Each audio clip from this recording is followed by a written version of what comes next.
Welcome back guys, we are back with another audiobook on, What If Bella Belonged to the Wolf Pack? Before that, we are very close to reach milestone of 1,000 and subscribers, and more than 50% of our viewers haven't subscribed our channel yet, so do for more such stories. He told me that he liked it when I walk around on my hands and knees like a dog. Like the bitch that I am. His bitch. Every day that he came home from patrol on the days we played, he preferred that dinner be cooked and ready for him on the table while I sat back on my heels on the floor. The leather red, sparkly collar he'd chosen for me is wrapped around my neck, and the matching leash hooked to the small silver clasp, draped over the chair at the head of the table. My hair is cascaded down my back loosely in dark brown waves, the ends tickling my ass cheeks. The wood floor was cool under my toes and knees, though uncomfortable, but I am used to it now. Goosebumps faux. On my arms and thighs as I think of what's in store for tonight, and my nipples pull taut as the images of nights past run through my mind's eye. My lower lips are already slick with arousal and I'm anxious. I waited for him every day like this. Naked as the day I was born, every part of me on display for his wandering eyes. Anyone's wandering eyes. Not only was Sam Yulee my dom, he was also voyeuristic. He loved to show off what others could never have. Me. The door opened and my breath caught in my throat in anticipation of my man coming home to fuck me into submission. Patrol was long and rough today. The nomad leech that we've been trying to eviscerate for the last 10 days had darted past us again with a wild grin. Those bright orange curls taunted me nightly. Shifting seamlessly from big black wolf to large native man, I hiked my cargo shorts up my legs but didn't button the clasp. It was easier for her this way. The sense of meatball marinara wafted through the open windows. My small blue cottage, and I smirked as I reached the bright white front door. The handle turned easily and I stopped in my tracks at what I saw when I entered the little house I'd built with my own capable hands. "The fuck are you doing here?" I barked when I laid eyes on Paul petting Bella's head like the dog she is. I knew he hadn't been here long because we had just come off patrol together. How the hell did he manage to get here before I did? Her tiny pink tongue darted out of the side of her mouth as she kneeled on the shining pine board floors. Her flushed, naked body was angled toward me, but like any good dog, she gave her full attention to my beta. Paul's smirk widened as he met my dark eyes, and I felt my heart clench as his hand moved down my pet's long dark brown hair to cup her chin.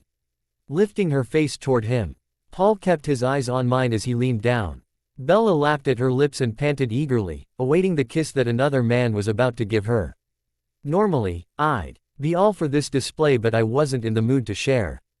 I wanted her all to myself. I let Paul's dark lips get a hair's breadth away from hers when I ordered, "Stop." The alpha command flowed through from me to him, and he paused forcefully. I saw his fingers tighten on Bella's face aggressively as he fought to disobey my order, and that made me angry. She winced and whimpered in pain, but the ot of remorse over Paul's face was not enough for me to stifle my anger. "Get the fuck out of here," I snapped at him as I stepped forward and lifted Bella into my arms gently, cradling her naked form against my taut chest muscles. Running a soothing hand over her shoulders and hair, I cooed at her quietly as Paul let the screen door slam on his way out. "It's okay now, pet. He's gone." The rumble of my deep voice calmed her, and I felt her muscles relax. "You wanted him to kiss you, didn't you?" I stated calmly, trying to keep a tight hold on my emotions. I know how Paul feels about Bella, and he knows how I feel about her. They had such a strong friendship, and I worried sometimes that she wanted him instead of me. He wouldn't force her to submit. Paul loves a challenge. He craves a woman who will control him, force him to submit. Though Bella's a natural submissive, she's got a fiery side to her that I've noticed arouses most of the guys in the pack. It's like they all want a piece of her. It would break me to know Bella craved the love and attentions of another man, especially one who is my brother. It probably doesn't help that I love to be watched fucking her and they get to star at her in her most vulnerable positions. At first I was nervous about introducing her to my dominant side. I knew it had always been there, but to introduce someone else to it, to let them witness me in that vulnerable way, a part of me that I'd always kept hidden, was now exposed not only to every pack wolf via the mind link, but now to Bella herself, and I was thankful she hadn't shied away from it. In fact, she'd loved it. Thrived off of being watched. Craved being dominated. I was shaken from my musings by Bella's insistent head shake. Her muscles had stiffened again, and I know she's expecting me to be angry with her. I could never. Even if she wanted to get out of this engagement, out of the submissive life, I would be devastated, but I would never hold her prisoner. Bella plays this so perfectly. She knew better than to talk unless I ordered it. This lifestyle of ours wasn't our norm. We planned our play out to the T, and when it was planned, we stuck with it regardless of what happens in our lives. You didn't want him to kiss you? I ask as I carry her toward what I deemed as her chair. It sat to the right of mine at the head of the table. Another adamant headshake. I hummed a bit, thoughtfully. Dinner was getting cold, so I set her down in her chair and allowed her to use her hands to eat. I'm trying to figure out why you would allow it then. It irritated me that he was just sitting there, but I also know that if she'd stopped him, broken her part, then I would have been mad also. I sighed heavily as the answer hit me square between the eyes and I loaded my fork. You were trying to please me. An adamant head nod came this time and I smiled. Bella always did what she thought I wanted, even if she didn't. Sweetheart, you don't have to do anything you don't want to do. Everyone knows your safe word. Use it if you have to. Even the tiniest whisper will be heard, I said, tapping my ear with the end of my utensil. Our supernatural hearing would allow us to hear her breathed word. Her safe word is my nickname for her when she wasn't my submissive, and we chose it because she would never call out her own name. Bella nodded again and smiled at me before looking at her plate. Waiting for permission to eat. She sat on the cold wooden chair at the table, light brown eyes trained on her plate as she awaited my command. Nodding slightly, I MHMM'd and dug into my own meal while she picked at hers. The meatball marinara was amazing, like all of her food was. I'd gotten extremely lucky in the woman category when I'd found her. She could cook, clean, she had a heart full of compassion, and she was the perfect submissive. It helped that she was sexy as fuck. As soon as my fork hit my empty plate, Bella eagerly whisked away the dirty dishes, her leash ngling behind her, but I didn't let her get further than rinsing them before I wrapped a possessive arm around her waist, hauling her back into my chest. Nuzzling my nose at the crook of her shoulder and neck, I inhaled her scent deeply all the way to behind her ear, where I buried my nose into her hair with a hum. You're ready, I murmured quietly, as I unhooked the collar and leash, leaving them on the counter by the sink. An aroused whimper left her pretty little lips, and I smiled softly as my hands trailed from under her breasts to her hips, my fingers spanning across her lower abdomen and playing in the soft curls nestled between her legs. You may speak freely tonight, Bella, I assured her gently. I wanted her full attention, completely and fully little red tonight as I made love to her. Spinning around in my arms. A bright smile graced her slim, heart-shaped face. I can't wait, Sam, she whispered just as her lips met mine. The kiss was passionate and hungry, and my hands couldn't caress enough of her silky smooth skin. Her legs were freshly shaved, a light sheen of cocoa butter lotion spread over her body. The soft dark curls between her thighs, hiding her most precious jewel from prying eyes, were trimmed shorter than normal, and I grinned when my hand cupped her slick mound. She bucked into me even as I walked us backward toward the bedroom down the hallway. Kicking the door closed with one foot, I laid her down on the bed and crawled over her, peppering her skin with kisses and little nips. The soft moaning sounds that left her lips had my cock straining against the seam of my shorts, and I pressed my hips into hers. I could feel the wetness of her pussy drenching the fabric that stood in our way, and I moved away, impatiently stripping myself of the offending clothing. Embracing me with open arms. Bella's fingers clasped behind my back under my arms as I laid myself over her, my achingly hard cock pressed against her heat. Make a baby with me, Sam, she whispered. With the wedding only a few months away, Bella wanted to start our life as soon as possible. She wanted to whelp as many pups as I could give her, dedicating her life to me, her family, and her pack. It amazed me how much had changed with this woman over the last few months, and sometimes I wondered if she was mature enough to know what she wants out of life. Then I realize I'm talking about Bella, here. She's the most mature human being I've ever had the pleasure of knowing. I pushed into her, the silky walls of her core suctioning my thick cock inside of her quickly, and I groaned into her neck, while she gasped little moans of desire. Tiny fingers splayed over the corded muscles of my back, and her heels pulled me closer by the ass. I worshipped my beautiful bride to be with a Oraciousness that I didn't even realize I was capable of. Everything about this woman had pulled me in from the moment I met her. She'd been broken at first, but then she blossomed, and now she was even more perfect than she'd been before. I would never get enough of her.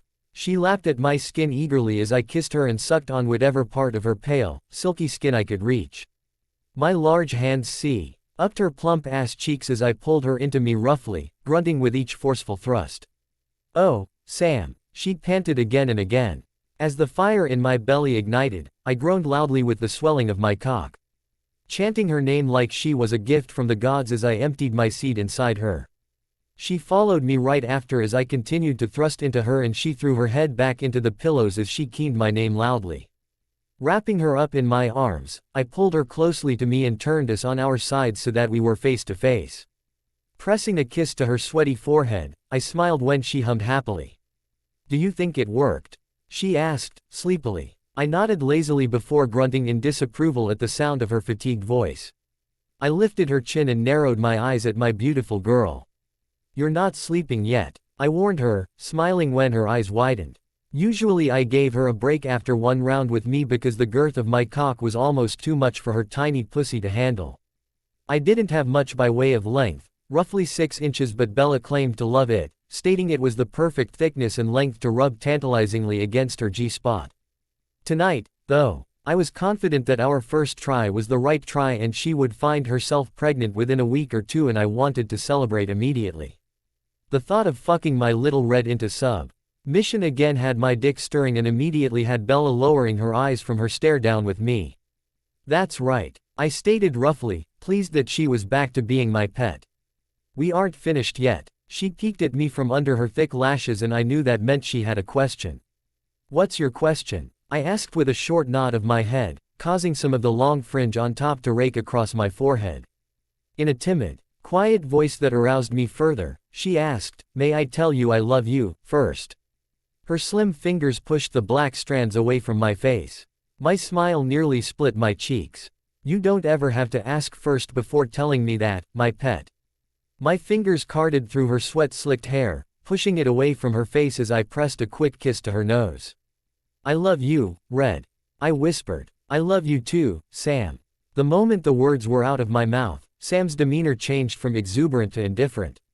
I knew he was entering his dominant persona and felt my pussy clench in anticipation. I wish I had my collar on. As if he'd heard the thoughts straight from my brain, his dark eyes glanced at my bare neck and then to the bedroom door.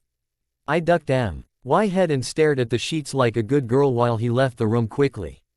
Returning only a second later, the cool leather was clasped around my neck and I felt him toying with the leash in his hand. "Bella, look," he said as if commanding a dog. Bringing my eyes up to his, I stared at his cheeks, careful not to meet my alpha's eyes. "Come," he said with a sharp yank on the leash. The leash pushed into the slender curve of my neck sharply as he pulled, and I jerked a little with the motion, immediately crawling on my hands and knees to the foot of the bed where he stood. His cock was on display.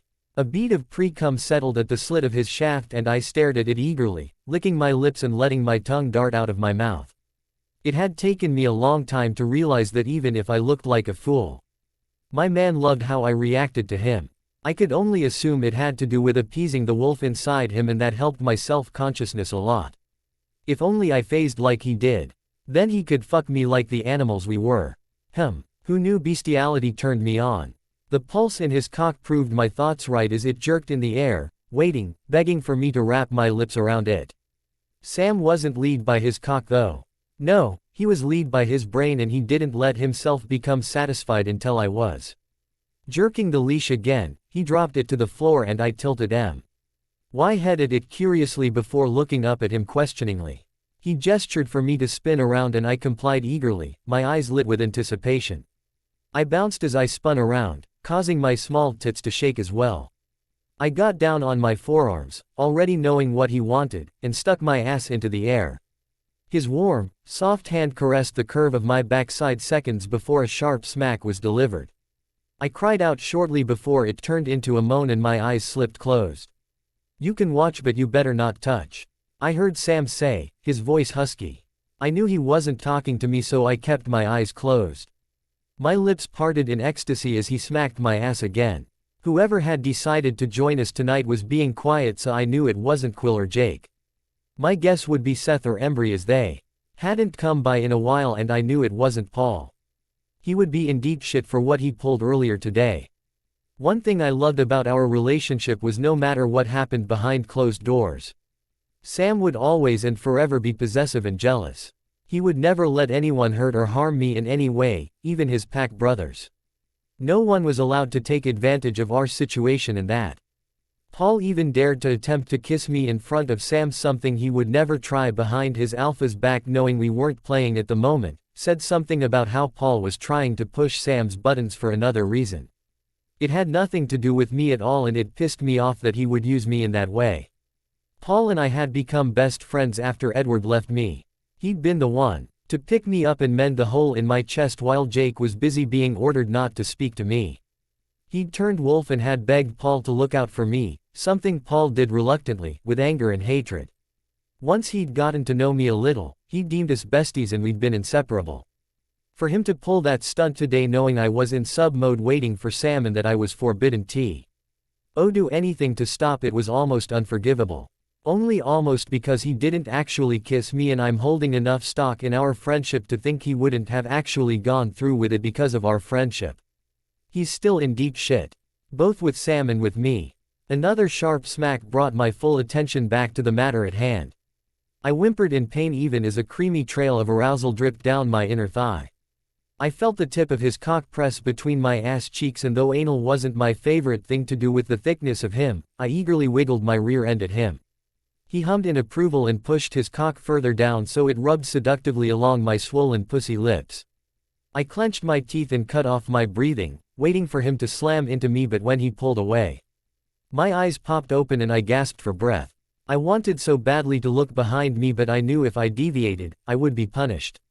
Punishments from Sam weren't too severe. A few bruising spanks and an order not to orgasm. I wasn't even allowed to get myself off after the fact. Normally, something like blue balls isn't a thing for women, but holy fuck, after being brought so close several times only to be forbidden to leap off the edge was pure hell on my confused clit. It is just easier to do what my alpha wants. Make some noise, pet, he demanded as he pushed the head of his CK between my lower lips just enough to gather some of the glistening liquid. I whimpered when he pulled away again. Watch me. I turned my head at his demand, my hair falling over my right shoulder as I peered at him. He used his large tanned hand to stroke at his shaft, spreading my desire over it. Come, he murmured. I spun around on my hands and knees and eagerly awaited my next order as I planted my ass on my heels. The leash was tangled around my wrist, but I left it there. As I spun, I got a look at Embry sitting in a chair to the right of the bed, his hair falling into his dark eyes as he sat low in the chair, looking completely relaxed. His shorts were unbuttoned and he stroked himself as well with hooded eyes. Though my concentration wasn't on him, I could see his chest rise and fall from his panting breaths. He was enjoying the show. Suck me, Sam demanded, holding his cock steady so I could take it into my mouth. He groaned loudly, tossing his head back as my lips wrapped around him. I hummed long and low, my jaw popping with how wide I had to force it open. Luckily for me, since I've got such a bad gag reflex, he wasn't quite long enough to touch my uvula. I sucked greedily, swiping across his tip with my tongue before licking a flat line up the underside of his cock. It pulsed and jerked with my ministrations and I hummed again, louder as I pressed my nose into his thick dark curls at the base of his shaft. Hand, red, use your hand, he grunted as his own hands dove into my hair and he started to fuck my face. Though his movements would look rough to an outsider like Embry who was still thoroughly enjoying his show, Sam's hands cradled my head gently, his fingers squeezing lightly with each pull toward his hips. Shaking the leash off of my hand, I GHT it up to caress the back of his thigh. I traced the crack of his ass before cupping his balls. My pussy dripped with want and I hummed again. Gently fondling his tightening sacs, I pulled firmly as I swirled my tongue around him. His hands tightened in my hair and I moaned loudly as his cum slid down my throat in thick juicy streams. He grunted his release and my eyes popped open, watching his corded neck strain from under thick hooded lashes. By now, my pussy was throbbing and aching, but I knew better than to try to find friction on the mattress below me. I whined and whimpered, looking up at Sam as I cleaned his cock clean with my mouth. He watched me with an indifferent mask and yet a softness in his eyes as he caressed my face. "You want Embry to watch you get fucked, my little pet?" he asked, his deep voice a mix of demand and question. He was always so sensitive to my feelings, especially as he was the one who liked the voyeurism more than I did. Though I was beginning to get used to the idea. It freaked me out when it was Jake or Paul. Quill made stupid remarks afterwards which had me in tears once, and Sam forbade him from attending for a while until he apologized sincerely. Leah had watched once, but when she tried to put her hands on my man and this bitch proved she could bite, Sam forbade her from ever attending again. Leah healed quickly, otherwise she'd have a hole in her cheek. "Apparently I'm possessive. Answer me," he growled as his hands tilted my face toward him. "Yes, Alpha," I whispered, moaning wantonly as he lifted me up under my armpits and pulled me into his chest. Strong arms circled my slim body and squashed my breasts between us as his large hands spanned down my spine to cup my ass. Sam yanked my hips into his and trapped his cock against my abdomen. The feel of his heavy arousal pushing onto me had me moaning again even as his plump soft lips met mine. Slanting my face to deepen the kiss, Sam broke away with a growl, nipping my lower lip in reprimand. He set me on the floor at the foot of the bed, my back to Embry, and smoothed his hands down my arms. His eyes leapt from mine to his pack brother's and back before he spoke. "Mine," he rumbled deeply, and I smiled while I lowered my eyes. "Come over here and put your hands on the bed." I walked around to where he pointed, and once I was situated, my feet planted firmly on the lush tan carpeting in full view of Embry. He smiled. Bending low, Sam dragged the combination lock case from under the bed and opened it. My eyes widened as my heart swelled. He never used toys when Anyo. Nay else was watching, and I almost wondered why he would start now. The ball gag, a bright red ball hooked to a black leather collar, was the first to come out. He set it on the bed by my right hand innocently as he dug out the small blue anal vibrator. I bit my lip to keep from moaning, my eyes hooding with my lustfulness. Embry watched with bated breath, still leaned back against the chair as if he hadn't a care in the world. His hand, however, proved otherwise, as it stroked firmly from base to tip, a small creamy bead of cum at the slit. I lowered my eyes to the bed when I felt the tip of the crop come down on my ass. "You can be vocal, pet," Sam growled before he smacked my ass again with the crop. I winced in pain even as my desire leaked down my leg and I struggled to keep my thighs apart. Smacking me again on the plump curve of my ass, I moaned and wiggled, ready to be filled with his thick cock. "Alpha, please," I whimpered as his large hand caressed me from the middle of my shish. Shoulders down to the tight bud between my cheeks. Spitting warm wet saliva onto the crack of my ass, Sam used his fingers to work it around my rosebud. There was no way I could hold back my moan even as I saw Embry's legs stiffen while he tried to stave off his impending eruption. Continuing on as if we didn't have an audience, I laid my forearms on the bed, causing my ass to hike up higher into the air and opening myself up to my dom by spreading my legs. He smacked my ass once more, only this time with his hand, and I yelped from the sting. Chuckling, Sam soothed the no doubt red mark with a tender kiss. A moment later, I felt the slick tapered end of the anal toy and knew he must have used his mouth to lubricate it. It prodded at my tight opening for a moment. "Relax," Sam commanded, and I exhaled a deep breath. "Good little pet," he praised as he slid the toy inside me, and I whimpered with pleasure. It felt so good to have something stuffed inside my ass, especially knowing Sam was about to lodge his thick cock inside my pussy.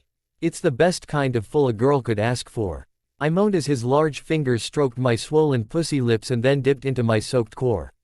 The feel of my inner muscles contracting already around his one finger had him pulling out, and he slapped my clit from behind in reprimand. "You're not coming yet," I moaned in protest, hiding my face in the sheets of the bed. "You'll come when I tell you to," he whispered into my ear, licking the shell as he pulled away. "Understand," I groaned through my reply. "Yes, Alpha," humming in approval, Sam caressed my thighs with a kneading grip before working his way back up to the apex between them. The mini massage, lubricated by my own arousal, felt amazing, and I wiggled again as his warm hand got closer to my core. Please, touch me. Fuck me. I moaned loudly. Embry grunted and I kept my face low, refusing to look. I knew that if I paid much attention to the other person in the room, Sam would beck. Own possessive and angry, and while I love possessive and jealous Sam, I do not appreciate the possessive and angry Alpha. They were two distinctly different men. I felt his hot, minty breath fan acros. My face as he placed a sweet kiss on my cheek. Open, he demanded. My lips fell open and Sam secured the ball gag around my head, adjusting it in my mouth to make sure I wasn't in any discomfort. He nipped his way down my jaw and throat, my shoulders and down the length of my spine, easing the leash out of his way so that it now hung between my breasts. I moaned and writhed as well as I could enter the curve of his body, and when he reached my ass, he clicked the vibrator button on the end of the little blue toy that was stuffed inside me. It came on with a loud buzz and I let out a shocked cry of pleasure as the sensations erupted within me. You cannot come, Sam demanded. I know, Alpha. I practically whined, my voice muffled from the ball gag as I tossed and turned my head on the mattress, my fingers clutching at the sheets tightly. It was an odd thing to experience, not knowing where he was at all times. With my face pressed into the mattress, my eyes closed, I couldn't tell where he was moving to without him touching me or without me watching him. When his lips came into contact with my throbbing pussy, I cried out in ecstasy and bucked into his face. He chuckled as he wraped his hands around the back of my thighs, and I heard Embry move from the chair to get a better view of the action somewhere to the right of me at the foot of the bed. Jesus. Embry's strangled whisper reached my ears as Sam continued hungrily attacking my plump pussy with his teeth, lips and tongue. Whimpers, moans, and happy hums continued to fall from my lips even as I bucked into him. The vibrator in my ass continued to buzz, sending tendrils of friction through my lower half, and I felt my core leaking. Sam slurped up my arousal, humming in pleasure as he continued to lick my tight core. His hands kneaded up to my ass cheeks and then slowly smoothed down the length of my slender, silky legs to just behind my knees.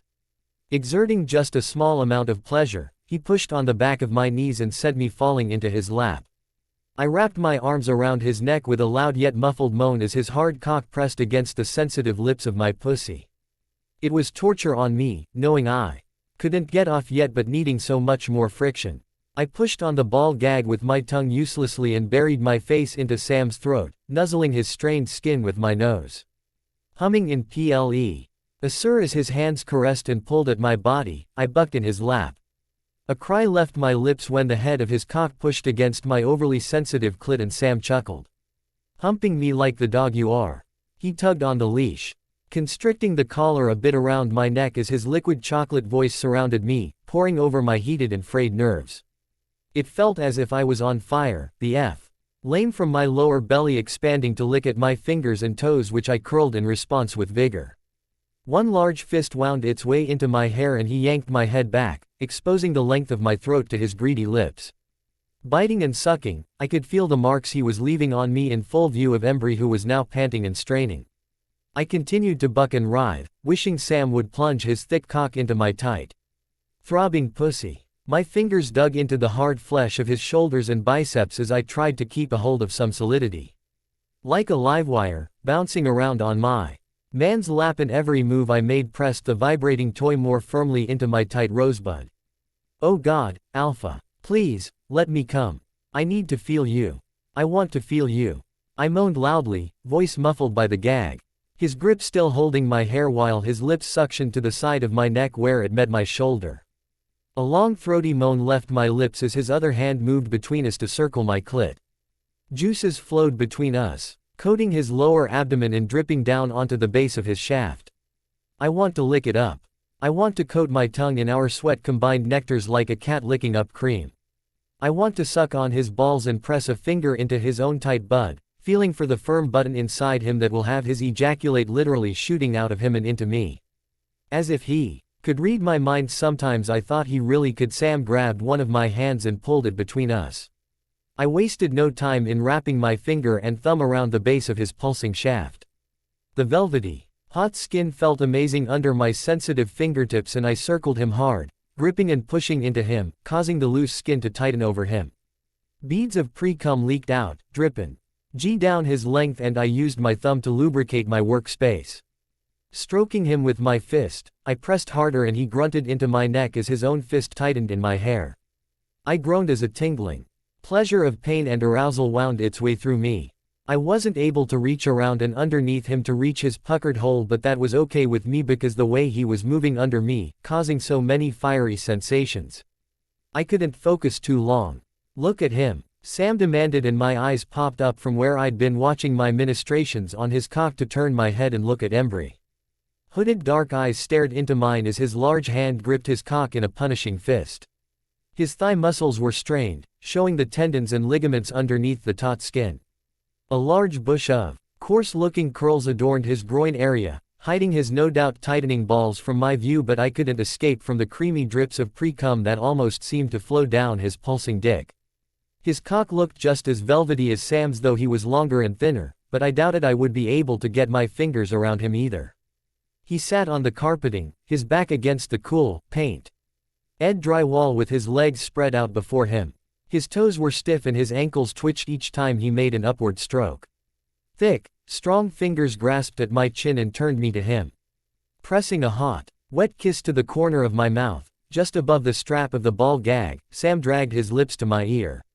"You want him, bitch? You want him to fuck your little pussy?" he asked in a rough, almost angry voice. I whined pitifully as his fingers dug into the flesh of my cheek and I shook my head. "No, Alpha," I squeaked. "I want you. Please fuck me." It was the truth. I didn't want anyone else's dick inside me. Nor anyone else's hands on me. I want Sam and only Sam. There was no denying, however, that this was turning me on like nothing I'd ever experienced. Having Embry silently watch us, hearing only his panting breaths, watching his bodily reactions as he strained to keep himself from coming, was amazing. It was a thrill unlike any other. The boys usually got off as quick as they see. Old and hightailed it as soon as we were done fucking. Sam was taking his time tonight, though, so it seemed Embry was getting a good long show and wanted to enjoy it as long as he could. I couldn't help but commend his strength, considering I'd seen some of his brothers get off as soon as 2 minutes into our playtime. Sam growled an approving sound and tossed me to the floor. "On your hands and knees, my little pet." As I placed my palms on the carpeting facing Embry, he leaned forward and his eyes focused on the tight peaks of my nipples while he licked his lips. Tilting my head back to give him a better view of my collared neck and pushing my small breasts higher, I arched my back even as Sam slapped my ass hard. The yelp I let loose echoed through the room. There was no way that one wasn't leaving a welt. I felt Sam move behind me and shuffle closer on his knees before I felt his cock grazing against my pussy lips. The vibrator was still humming away, but my ass was almost numb. Oh, the sensation now, and all it was doing was keeping me filled. Sam twisted it around and I yelped again, as well as I could around the ball gag in my mouth. "Keep your eyes on him," Sam demanded, and, though my back stayed arched and my head thrown back, I met Embry's eyes. It was as if he could see into my soul as I felt my alpha's strong, thick cock press into my tight folds. A long deep moan left my mouth, vibrating down the length of my throat, and Sam's hand cupped my neck to feel it as he pushed inside of me. His other hand gripped onto my hip roughly and he grunted as he seated himself balls deep. A sense of belonging, of home, flew through my blood, and I knew this was where I belonged. I felt this way every time we connected, as if I was handpicked by the gods themselves to be with this man for the rest of our lives. Pulling his cock out of me to the bulbous head that I knew would be purple with strain by now, I felt as each individual vein was hugged by the pulsing muscles of my dripping core. He was so thick that every time he fucked me, I felt full to the point of bursting, but I love it so much. I will never get enough of feeling him inside me. "Alpha," I barked the cry-shish arply as he thrust into me so hard that my hands and knees skid forward minutely.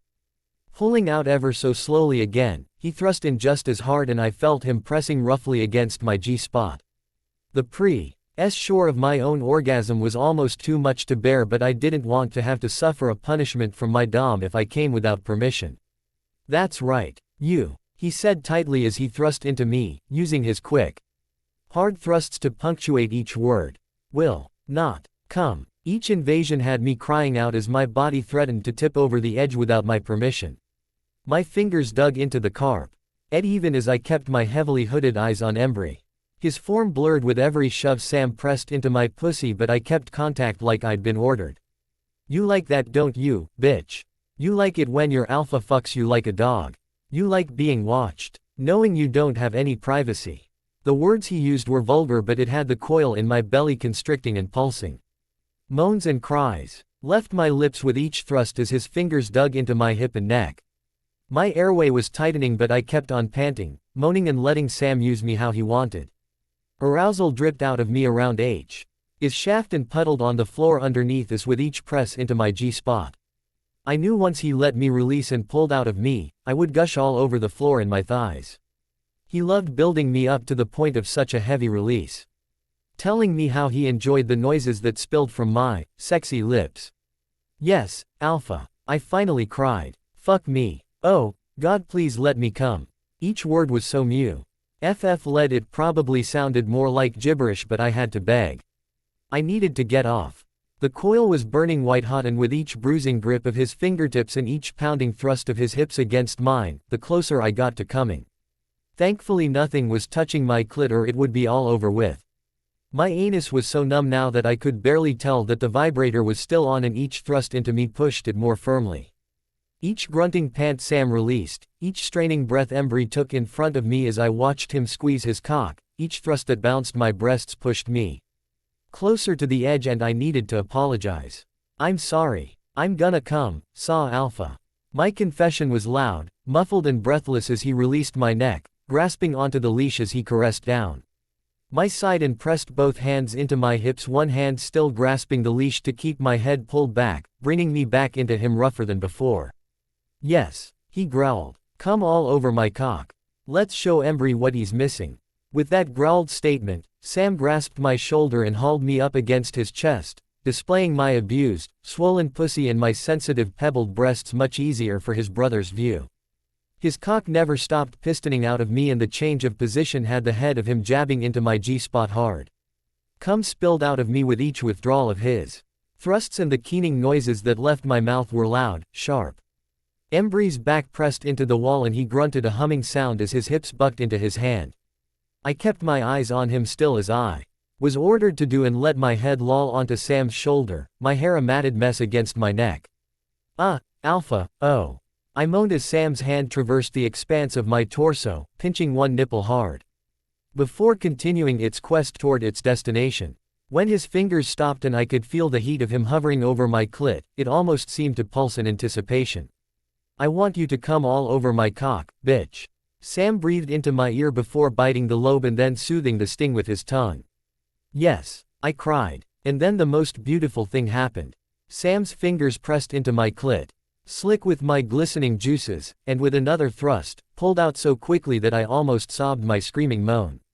Hot, sweet liquid poured out of me, splashing Embry's legs and my eyes focused on the erupting creamy liquid that spouted from his tip. The visual and continued thrusting of Sam had me pushing more ejaculate from my G-spot, and I continued to cry my release, loudly. EMB. Rai yelled out with intense pleasure that looked as if it bordered on pain, keeping his hooded eyes on my erupting pussy, and Sam's cock pulsed and grew inside me as he filled my core with his own hot, creamy cum. I fell limply back against him as my body finished coming down from its intense high, and Sam wrapped his arms around me, hugging me gently to him as he sunk back onto his heels and held me close, back to chest. I sighed happily and exhausted, my head resting on his shoulder and a lazy smile on my face. Embry was putting his now limp cock away while watching the quickly drying liquid on his legs. Holy fuck, he whispered. You can go now, Embry. Sam said softly. It was an order, and Embry didn't say another word as he got up and left the room. When the front door clicked shut, Sam pressed his lips into the side of my neck, and I raised my hands to his forearms to clutch at him weakly. My body was drained and my chest was still expanding and retracting quickly from my labored breaths, but I was content. After a few moments, Sam unhooked the ball gag and let it fall to the damp carpeting with a dull thud.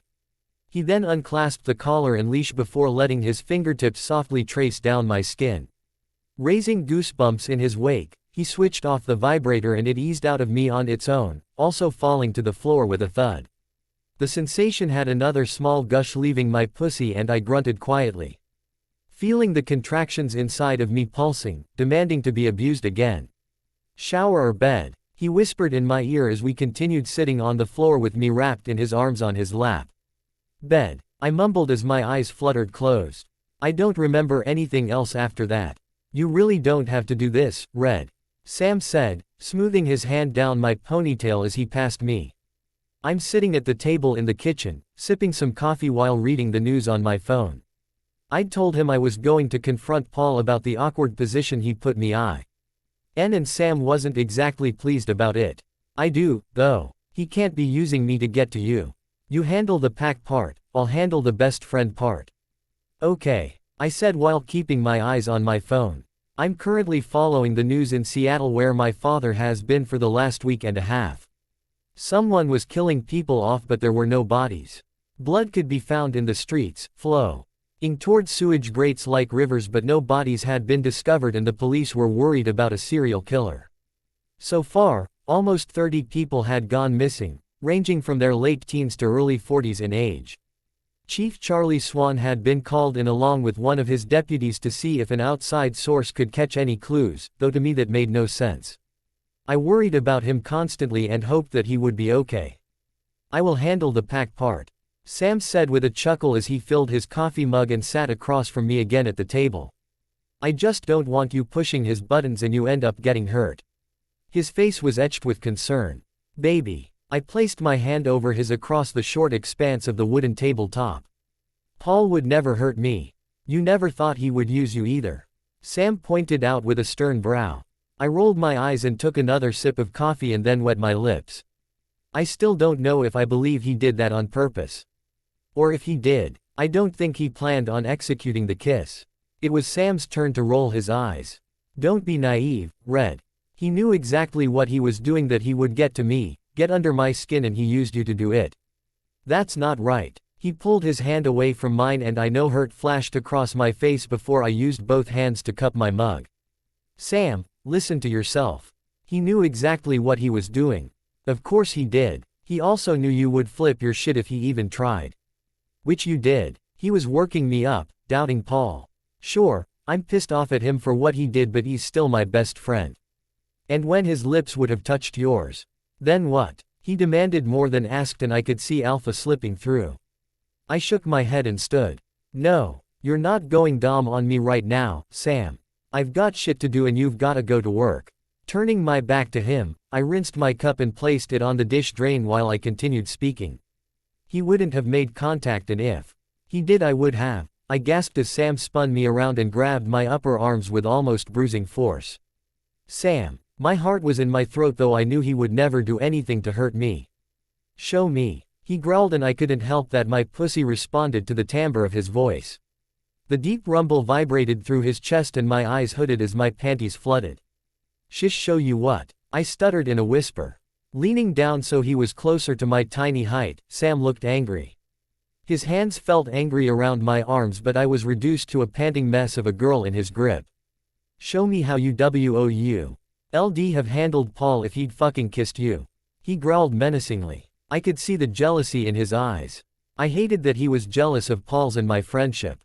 We weren't even the touchy-feely kind of friends. We jested and joshed with each other and maybe even shoved each other around a bit, but that was all. Neither of us held an attraction for the other. At least, I know I don't for Paul. I tilted my head up to my man in challenge and he gripped my chin the way Paul had when Sam walked in yesterday evening.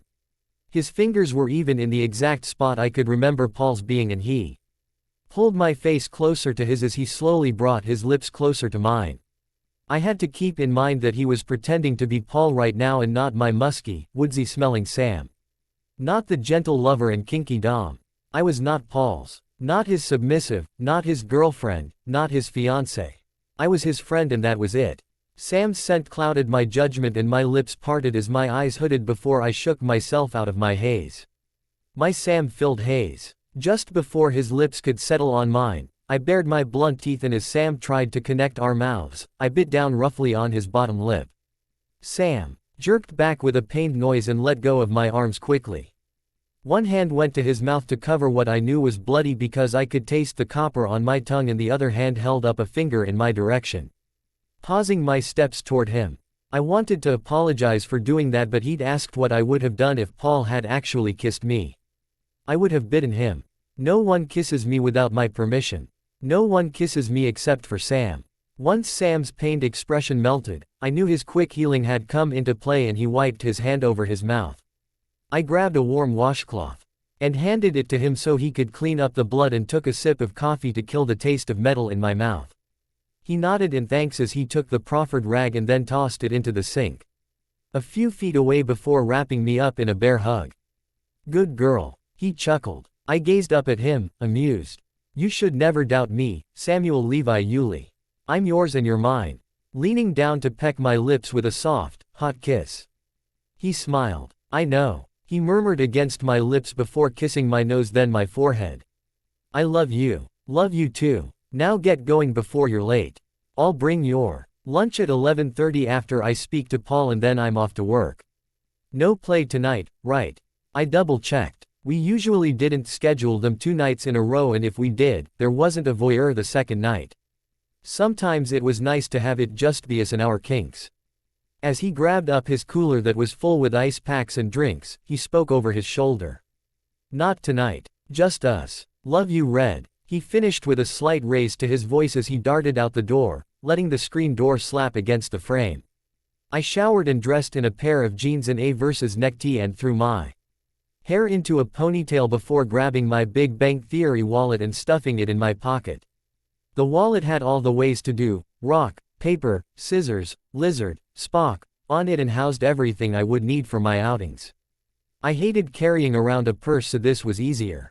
There was a spring in my step as I started down the driveway and turned left onto the road, making the short walk to Paul's house which was only a few down from the little cottage I shared with Sam. The clouds were heavy with the ever-present threat of rain but I wasn't worried. Everywhere I had to go today wasn't far from the house so I wouldn't get too wet unless we had a torrential downpour and that was not in the forecast today, thankfully. Paul was probably on patrol as he usually took the second shift at his construction job. So he always opted for first shift patrols. Knowing that he would come straight home to shower, I did what I always do and made myself at home. I grabbed some lemonade from the fridge and filled a glass with ice before pouring the lemony goodness on top of it. Flicking on the TV, as I flopped down onto his ratty plaid couch, I threw my Converse-covered feet onto his coffee table and decided to catch up on The Flash. Halfway through my second episode, my best friend strutted through the door with a smile, happy to see me. Hey Bells, I'm gonna take a quick shower. I'll be right out. I'll be here, I said as lightly as I could. I didn't want him tipped off to my anger or he would stall. I waved as he went down the small hallway to take a shower and finished the episode while he was washing up. By the time he emerged, the warm scent of his Apollo axe filling the air, he was wearing a dark gray tee and a pair of loose-fit jeans and attaching his tool belt to his waist. His almost black hair was still wet, sending droplets of water running down the sides of his face as he sat on the couch beside me, bending over to put on his steel-toe work boots. Switching off the TV and getting up to set my glass in the sink. I turned and leaned my hip against the bottom set of cupboards, my fingers curling under the countertop where I held on behind me. Seeing my stance and the look on my face, which I know was not impressed, Paul stood and walked toward me. You wanna tell me why the heck you're using me as your own personal rank raiser? I asked, my tone flat. I wouldn't have kissed you. He defended easily. But you'd have enjoyed it if I had. He said with a smile and wiggle of his eyebrows. I rolled my eyes. Not funny, Paul. You really made Sam jealous. You're already his beta, I started. Using my hands to speak now as he worked me up. I didn't like when he implied that I would enjoy anything sexual with him. He was my best friend and we didn't need any unnecessary drama. I'm his second beta, Bells. Jared's above me. I want to prove my place and be at Sam's side. His eyes pleaded with me to understand but I just couldn't. My eyebrows rose on my forehead and my voice was maybe a little shrill. Then why are you using me? Use your wolfy skills. What do real wolves do, anyway? Don't they fight to prove their worth? Do that, I offered, my hands flailing as I tried to make my point. I didn't exactly like the idea of Paul picking a fight with Jared to prove he was more worthy to be at Sam's side but he definitely didn't need to cause contention between Sam and me are Sam and the pack by using me or my body. Making Sam jealous was a terrible move on Paul's part because even though I was pretty sure he believed me when I said I had no feelings for his pack brother, that didn't mean Sam would believe Paul if he said he had no feelings for me. How could he deny that when he had pretended like he was going to kiss me? I hated that I felt so conflicted over this and I took a deep breath, calming myself before I carefully laid my hands on the counter behind me and looked into Paul's eyes. The golden flecks of his dark hazel eyes reflected back at me in the dim kitchen lighting. Shadows played across his face along the sharp line of his nose and his thick brows were furrowed as he really listened to what I had told him. "We aren't real wolves," he countered weakly. I wasn't sure he even believed that statement. "But you act like it when you're in that form, right? So why not move up the ranks that way? What is making Sam jealous going to do? Except piss him off and cut your rank lower. I just don't understand, Paul." My voice was more compassionate now as I willed him to help me figure out what he was thinking. There must have been something on my face because he pulled himself up onto the island counter across from me and hung his head. "You two are always showing us your dom-sub play. When you're not having playtime, it's running on a loop in Sam's head." He pulled a long breath in through his nose before blowing it out from puffed cheeks and rubbed his large hands up and down his muscular thighs. Even sitting on a counter that is hip height for me, his booted feet skimmed the ground. "I hate to admit this," he murmured quietly, still staring at his lap. He said something else too, but it was too quiet for me to hear. Something about changes. Keeping my stance against the counter, I tilted my head and looked at my friend curiously. Admit what? If he had something to say, something to confide, I wanted him to know that he could confide in me. That's what best friends were for. "Sam's not just jealous because I pretended I was going to kiss you, Bells." His voice was low and slow as if he really didn't want to admit he next part and my stomach started to plummet at his words, remembering how many times Sam made me tell him that I didn't want Paul or even Embry. I really hope he doesn't say what I think he's going to say next. "I've found myself falling for you," he whispered, sounding almost ashamed, and I blanched. A choking noise escaped my lips before I could cut it off and I bit my lip as tears tried to gather in my eyes. Blinking rapidly to dispel them, I stayed still for a moment. Frozen in time. How was I supposed to respond to that? While I was ruminating on that new information, Paul stayed still. For a few moments too before shrugging his massive shoulders and shaking his head. He jumped off the counter and faked a friendly punch to my jaw like he always did, a smile playing on his lips. "Don't sweat it, Red. All's well that ends well." His easy-going vocality sounded forced, so I forced a smile too. It caused a stray tear to fall as my eyes crinkled with my fakeness and Paul used his finge to wipe it away before turning on his heel. "I'm off to work. Sam knows, so don't freak out, okay?" He tapped his head with his fingers.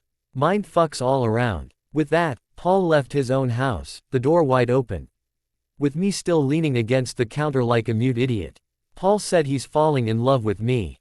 I don't feel the same way for him. Hell, he's adorable and built just like all other guys, and I'd have to be blind not to notice they're all attractive, but I'm not attracted to them. None of them except for Sam.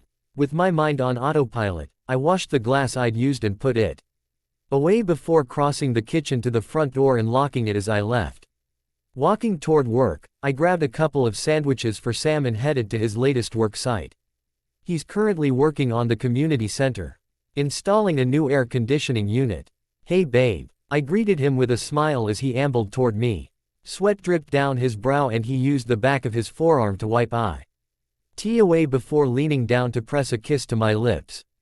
Bella looked adorable in her light blue tee and tight jeans, but when I got closer, the scent of Paul hung in the air and I had to bite the inside of my cheek to contain the growl. Just knowing she was so close to him after what crap he spewed in my head this morning on patrol was enough to make me shake. Breathing in heavily through my mouth, I blew the breath out of my nose to dispel some of the scent spores that had gathered there and plastered a smile on my face. "Hey, Red, thank you," I said as I pecked her again on the lips and took the sandwiches she brought me for lunch. "How'd it go at Paul's?" I asked through teeth that desperately wanted to clench. What I really wanted to do was bend her over, rip the jeans off of her petite little body and shove my cock inside of her, demanding she tell me who she belonged to. Instead, I sat down on the picnic table outside of the community center and started wolfing down the food. Bella could tell something was wrong, or maybe something was wrong with her, because she wrung her hands together as she sat across from me. She kept quiet for a few seconds too long and I got impatient. "So how'd it go at Paul's?" I asked more forcefully, this time through those clenched teeth. "He told me," she squeaked out. Her beautiful doe-like eyes were wide and scared, and I forced myself to calm down. I could register that her heart was thundering in her chest and her breathing was a little bit more labored. Easing my hand across the table to hers, I ran my fingers over the back of her hand and pulled one away from the other so she wouldn't continue to wring them on the tabletop. "I see," I said quietly. My insides twisted in my gut as I watched her nervous reaction to Paul's probable confession.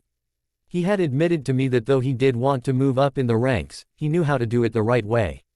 He'd been angry with being kept out of the voyeurism part of playtime and wanted to force my hand while letting me know something was up. Paul was very good at hiding his thoughts, censoring them so that we didn't know everything he was thinking at all times like everyone else. However, when he loudly and demandingly told me that he was in love with my woman, I almost shit a brick.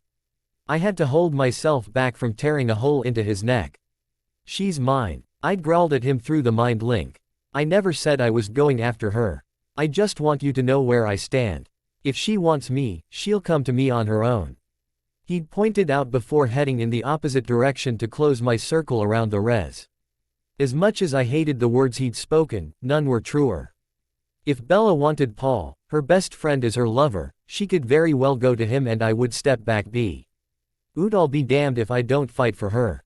There's a fine line of being gracious and giving up. I'll never give up unless I know the fight has been won. And even then, I'd probably still vie for her attention. I have no real issue with her having a male best friend, but it does make things a lot more difficult when said best friend has a crush on your girl. That's what I have a very big issue with. I'm a possessive, aggressive, dominant man and I don't share what's mine. Bella is mine. I want her and need her for the rest of our lives. All of this sucks though because he didn't say a fucking word until the morning after we had decided to start trying to get pregnant. Everyone in the pack knew we would be trying soon. Why didn't he say something before now? What the hell was his angle? Or did he just have really poor timing? Bella continued to stay quiet throughout the whole lunch break, and when I stood up from the picnic table and crumpled my trash to throw away, she stood with me. Tears rolled down her pale cheeks unchecked and she looked up at me with those beautiful big eyes of hers. My heart plummeted into my stomach. She was going to choose Paul over me. I could feel the little fissures cracking their way through my heart as she walked closer to me with that heartbreaking look of defeat on her face. I took a small step back when she tried to touch me and a sob ripped from her throat and realization crossed her eyes before she threw herself into my arms, clinging to me like a limpet. "Sam, no. It's always you. It's always going to be you," she cried softly into my chest where she pressed her nose until it was squashed between us. Her slender arms wound around my ribs as my arms came up to circle her shoulders and I leaned down to kiss her hair as her words filled me with satisfaction. The fissures sealed quickly as if they were never there and I silently berated myself for allowing doubt to cloud my mind. I soothed her with a large hand down her back and clung to her as she hugged me tightly. "What's the matter then, Red?" I asked, my voice taut with emotion as I tried to keep it contained. Tremors wiggled down my arms and forced my fingers to strain every few seconds before I would force them to relax all over again. The clock started in just a few minutes and I knew I had to get back to work, but this was more important to me. Bella was always more important to me. How do I tell Paul the first can't be his best friend anymore? She whispered painfully. Sniffling against me, she pulled away enough to wipe her face on her shoulder before pressing herself back into my body. Blowing a frustrated breath from between my lips, I closed my eyes and hugged her tightly. It was a dilemma for sure. Does she continue to be his friend and he continues to be in love with her, or does she cut ties with him and potentially damage the inner workings with the pack? Bella is mine, what I consider to be my mate. And since I'm the alpha of the Quileute werewolves, that makes her the alpha female even if she doesn't turn into a giant wolf. It was a hard question, but I had a harder one for her. Do you think you have to stop being his friend because of me, or are you going to because it makes you uncomfortable that he's in love with you? Spitting the words out was harder than I thought, and I glared into the distance while her face was pressed against me. Ah, she said, pulling away and wiping her face again. I don't know. I nodded, knowing it was a hard question. I'll be home when you get home from work. Try not to stress too much, alright? I love you, I said as I kissed her lips, unable to resist licking the seam of them, coaxing her to open so I could deepen it. She moaned quietly against my mouth and I pulled her closer to me. Brushing my lips against hers, I smiled as I spoke. Don't do anything because it might make things easier for me. Do what you want to do for you. I'd follow you to the ends of the earth. My words were whispered with reverence, and I could see in her eyes the love she held for me. I love you too, Sam. I'll see you tonight. She squeezed my hand in hers before completely letting go and starting down the road. I watched her, ready to turn back to the job, when she spun suddenly, her cheeks flaming. I'd follow you too. Don't think I wouldn't. The words were barely spoken louder than a whisper, but the soft arm wind carried them to my sensitive ears, and I smiled widely, feeling more confident about our relationship than ever before. By the time I got home, I was starving and filthy, so I jumped in the shower and then started making lasagna. Bella had previously taught me so much in the kitchen, aware that I'd been a disaster chef before she came along. Her patience was amazing and she kept trying until I had a few decent meals down pat. Her words had inspired my spirits, keeping me light and happy for the rest of the day, and I was content in knowing no matter what she decides to do with her friendship with Paul, she and I would be strong together. I didn't necessarily want her to end her friendship with Paul. It's not fair, even if he is in love with her. People can't help how they feel, and Bella is such a kind-hearted, compassionate person with soft, beautiful looks and a kinky side to boot. I kind of berated myself for pulling in voyeurs for my own personal pleasure, but that thought soon dismissed itself. The wolves would have seen my sex life and Bella naked regardless because of the mind link, so it wouldn't have mattered. Bella has a magnetic pull to her, it seems, that invites males in. It's like she's a siren. Only she doesn't drain the life force out of her lovers. Quite the opposite actually. I find myself very vigorous when she's around. The lasagna was finishing up in the then when Bella strolled through the door with a smile on her face. I leapt up from the couch where I was watching the nightly news and hugged her eagerly, placing sloppy kisses all over her face. She giggled and hugged me back, turning her face to meet my lips finally. I kind of like you being the dog who greets me, she said, her voice full of amusement. I growled at her and she laughed louder. It smells good in here, babe. Pulling her by the hand into the kitchen, I pushed her to sit in her chair and went to the oven, turning off the timer. It's done now. I hope you're hungry. She stood again. I gotta pee. Then I'll be hungry. Once she disappeared down the hallway, I grabbed the tapered candles and small candle holders from the drawer I'd hidden them in and placed them on the table, lighting them. Turning down the overhead kitchen light and plating 2 settings of lasagna at our seats, I also poured 2 glasses of milk. I was sitting down, waiting for her when she returned. Our eyes lit up happily and the smile she graced me with was breathtaking. Sam, you're amazing, she breathed as she kissed my cheek while she passed me. Seating herself beside me in her chair, she too took a bite of the food and smiled winningly. It's amazing, I scoffed playfully. Way to doubt me, Red. I grumbled lightly, earning an elbow to the forearm. It didn't hurt and I chuckled, to which she huffed. I had a great teacher. Of course you did. She swallowed her bite and her cheeks reddened. It was so odd to see that happen because after everything we've done together the last half year we've been together. She hadn't blushed very often at all. You're a great teacher too, she said quietly before scooping another bite of cheesy pasta goodness into her tiny mouth. I watched as her lips wrapped around the fork and had to adjust my seat. I just remembered something, I said. She looked at me inquiringly. It's only been like what, 6 months since I found you in the woods? I asked. She nodded, a wrinkle forming between her brows as she wondered why I was bringing this up. Though she was over Cullen and his blood-sucking tendencies, I'd been meaning to let her know about the leech that was hanging around. She probably didn't know anything about her, but I didn't like to leave her in the dark about anything. It felt oddly close to lying. Sam, what's up? She asked, setting her fork down and giving me her full attention. I cleared my throat and set my utensil down as well. I've been meaning to tell you, so don't think I was hiding anything. With everything going on, learning each other, growing our relationship, playtime, and then the engagement, I hadn't wanted to think of patrols and wolfing out. I actually came home to tell you yesterday, but that asshat was here, and well, you know what happened afterwards. I knew I was rambling, but I was getting more and more nervous about telling her. Will you just spit it out, already? I'm not going to be mad that you forgot to tell me something. So long as you're not lying or hiding anything. She checked. No, it's not like that. I really did want to put it off until I could finish what had to be done, but it's proving more difficult than we imagined, so I was going to tell you last night. Then just tell me. Bella lifted the glass of milk to her lips and took a small sip. I waited until she set the glass down and licked the milk mustache from her upper lip. There's been a leech trying to get on the res and we can't seem to get to her. She's very slippery and seems almost gleeful about it. We can't figure out what she wants. Whether it's a game to kill in the town because we're wolves or if it's something else. Didn't you say something about vampires having singers?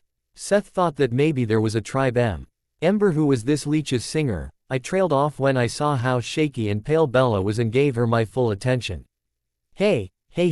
Picking her up in my arms, dinner forgotten, I carried her to the small cream love seat we had in the living room and sat her down on my lap. Her eyes were wide and her heart had taken off while her breaths came in hysterical pants. I didn't realize that talking about vampires would put her in this sort of state. We'd spoken about the Cullens a few times before, both in short and in depth after Paul had dug her out of her catatonic phase. It's been 6 months since that time and I can't recall her reacting this way.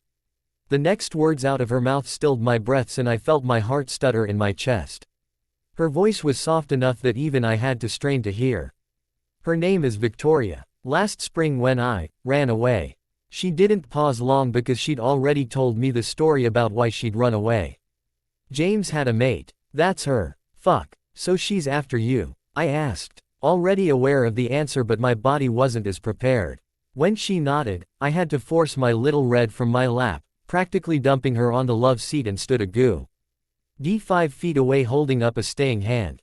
Locking my limbs so that I could try to stave off the shift from man to beast, I clenched my fists so hard that my blunt nails pierced the palms.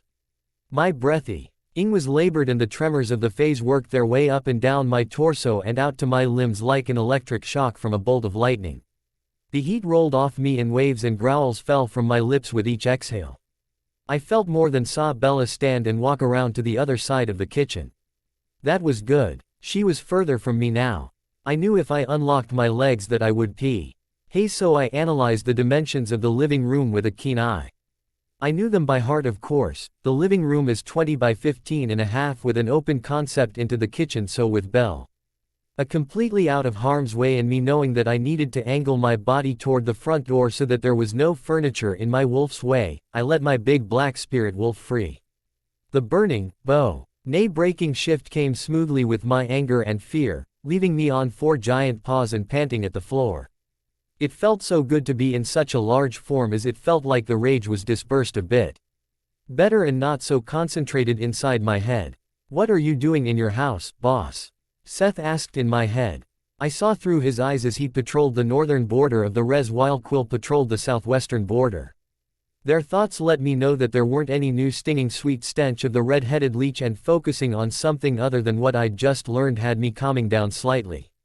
Sam here. I looked up and got my head back to inside my house instead of out in the woods with my pack brothers. Bella is standing by the open doorway, holding the screen door open as she stands on the porch.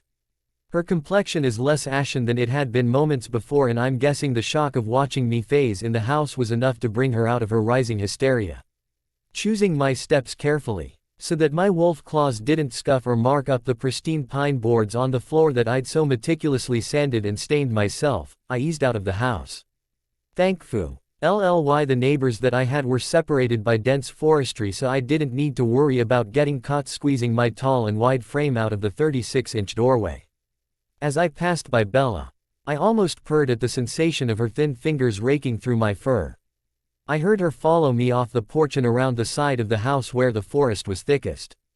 It was the only thing separating my house from Second Beach. I pawed at the ground as I watched Bella watch me. Opening my thoughts to the other two on patrol, their gasps were my own as they heard and saw what Bella told me about the leech. What the fuck are we going to do now? Quill ranted in my head. We've got to get rid of her.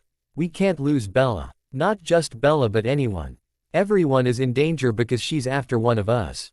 Seth pointed out calmly. He had thought of Bella as one of ours since before I even set eyes on the girl. Because she had been friends with Jake and then Paul after Cullen left, Seth had been hanging around her since before he phased. Once I'd set my sights on her wearing a baggy red sweatshirt that hung to her knees as she sat on First Beach, there was nowhere for her to run. Anted her and I wooed her until I got her. Admittedly, she'd been starved for attention, so it hadn't taken long to win part of her over, but her mind and even some of her heart had been another matter entirely. Bella had closed herself off to love after the leech crushed her heart in the forest outside her home and left her to fend for herself for hours after his departure. She hadn't wanted or ComEd love, but she had craved the attention and needed reassurance. My smooth charm and warm, gentle touch had persuaded her a bit quicker than I ever anticipated, and she'd let her body guide her instead of her head. It had been like something in her mind snapped open like an old, brittle latch on an antique chest. She was suddenly open to my attempts, and instead of being subtle anymore, I became persistent.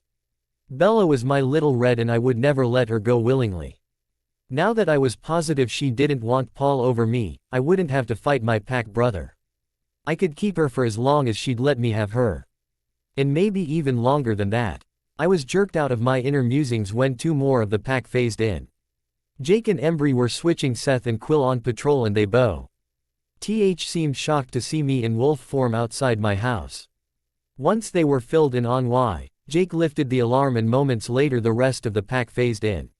Leah stayed quiet and observant, like always silent and stoic bitch that she was, but when she realized what the leech was after, her jowls pulled back and she snarled at the thought of one of our own being attacked. Hunted. We'll figure it out. We won't let her anywhere near Bella. Leah promised. Though she had been banned from our private playtime and she was a complete bitch to everyone in the pack, she still had a heart of Saul. Golden would lay her life down for someone she considered family. Bella had earned her respect and love by simply being herself. It had been comical when Bella had bit an actual hole in Leah's the night she'd tried to lay her hands on me while Bella and I played. Instead of being pissed, like I was afraid of, she actually praised Bella for growing balls and defending what she wanted. It was still easier to keep her out of our bedroom though. Honestly, I was half tempted to ban Paul as well. Perhaps they could find solace with each other and leave us alone in that respect. Geez, thanks a lot, boss. Paul grumbled and I chuffed, forgetting that my mind was open for all at the moment. Back to business, please. Jake intervened. The pack began showing themselves in my backyard and Bella's eyes lit up when she saw all of them.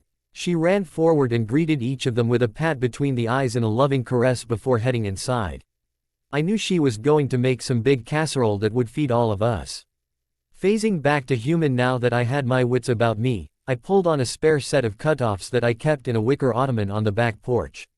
Tossing another pair to Will, who for some reason didn't have his own on his leg, we all sat down on various pieces of outdoor furniture and proceeded to discuss how we were going to get this leech, Victoria, away from Bella for good. Our pack meeting lasted for another hour as we ran scenarios and ploys to each other, each one getting knocked back down until we were able to build a solid plan along with a backup plan.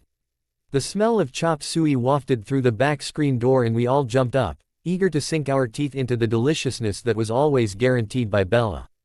As I sat at the head of the table, Bella sat to my right with Jake next to her. Jared and Paul sat on my left and the rest filled the remaining chairs wherever they chose to sit. I tucked into my food, feeling ravished from not finishing dinner earlier. I felt like a complete ass for bringing the subject up at all. I put the lasagna away, Sam. I figured you can bring it for lunch tomorrow. Laying my hand upon hers where it rested between us on the table. I smiled at her in thanks. Her eyes sparkled as she smiled back and I was glad to see the faith she had in me that I would protect her from this vampire. She knew we had a pack meeting about it and she entrusted all of us to protect her and not get hurt. It would have made things so much more difficult if she had tried to run off to protect us. What a foolish notion that would have been. I am glad my girl's smarter than that. You really don't know how lucky I am to have you, I said, my tone low even though I knew everyone here could hear me perfectly. Aside from a few playful gags and an "aw" from Leah, Bella nodded. I do know how lucky you are to have me because I'm lucky to have you. She winked at me as Leah playfully gagged this time and Quill said, "Aw," sarcastically from across the table. Bella laughed and flipped them all off, which pulled an unexpected laugh from me, my eyes widening at her vulgar display. We all shared jokes around the table as we continued to finish off the whole pot of chop suey. Once dinner was cleaned up and everyone started to leave, Bella held the door open as Paul and then Jake were the last ones to step out of it. Jake stopped and set his hand on her shoulder. "We'll get her, Bells. Don't worry," he assured her. Giving him a bright smile, though I could see the worry in her eyes, she nodded. "I trust you guys. You'll be safe and you'll keep me safe too." Quote. Once the door was shut and latched for the night, Bella wound her arms around my waist and sighed heavily. We didn't speak as we stood there for long minutes, just embracing each other. Her ear was pressed to my chest as my hand curled around her ponytail, twisting the silky strands around my hand and rubbing her back soothingly. After a few moments, I smelled the saltiness from her tears. "I've got you," I whispered before pressing a tender kiss to the top of her head. I spent the next few days between working and baking, cleaning the house spotless. Heat pine boards shined and the cabinets gleamed. I made countless casseroles, stocking them in the chest freezer down in the creepy basement of Sam's house, and had 2 cookie jars full of snickerdoodles as well. It wouldn't last long with a pack of ravaging wolves around, but it helped me to keep my mind off of Victoria while they were all running themselves ragged trying to figure out a way to keep me safe. To rid the world of Victoria herself. On the 3rd day of the pack being on constant patrols and I'd exhausted all of my efforts to keep busy, I called and left a voicemail for Charlie, wishing him well and asking him to call me just so I know he's safe. It worried me that I haven't heard from him for a couple of days. There wasn't any more news in Seattle that was any different than the last report. It gave me hope that the vengeful vampire was done her dealings. Once Sam told me that she was around, it didn't take long for me to deduce that she was behind the serial murders. What I couldn't figure out, though, was why she wasn't being discreet about her feedings. Why would she kill so indiscriminately? A flash of a painting I saw in Carlyle's study once ran through my mind, making me pause on the way down the hallway. Edward had said that Carlyle stood with the Italian Coven, a group of vampire rulers who only had a few strict laws they expected to be followed. The punishment for breaking those few laws were given only one option: death. I do recall being told that one of the rules was to hunt inconspicuously, with victims who are unlikely to be missed. If Victoria was behind the killings as I suspected, wouldn't that alert the Volturi? Pretty sure leaving bodies all over a large city doesn't mean she's being conspicuous. I sat heavily on the couch and cradled my head in my hands. Tendrils of my hair falling around me after pulling from the messy bun piled at the top of my head. I thought of what that would mean for the wolves and, indirectly, me. So far, rulers didn't know that I knew about the existence of vampires, but that doesn't mean they wouldn't make a trip down to Forks to pay a visit to their friends, the Cullens.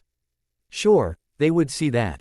The clan had moved on from the area, but Paul had told me that the stench of vampires irritated the wolves almost as much as the stench of the wolves irritated the vampires. Would the Volturi send wolves out if they came close to La Push? What would that mean for us? A war. I could only hope and pray that it didn't come to that. Hopefully, if the Italian Coven did come to Seattle, they would take care of the threat of exposure and leave immediately, thus leaving the wolves alone. I stood from the couch with a huff and realized there was nothing else for me to clean. Sam was due back from work soon.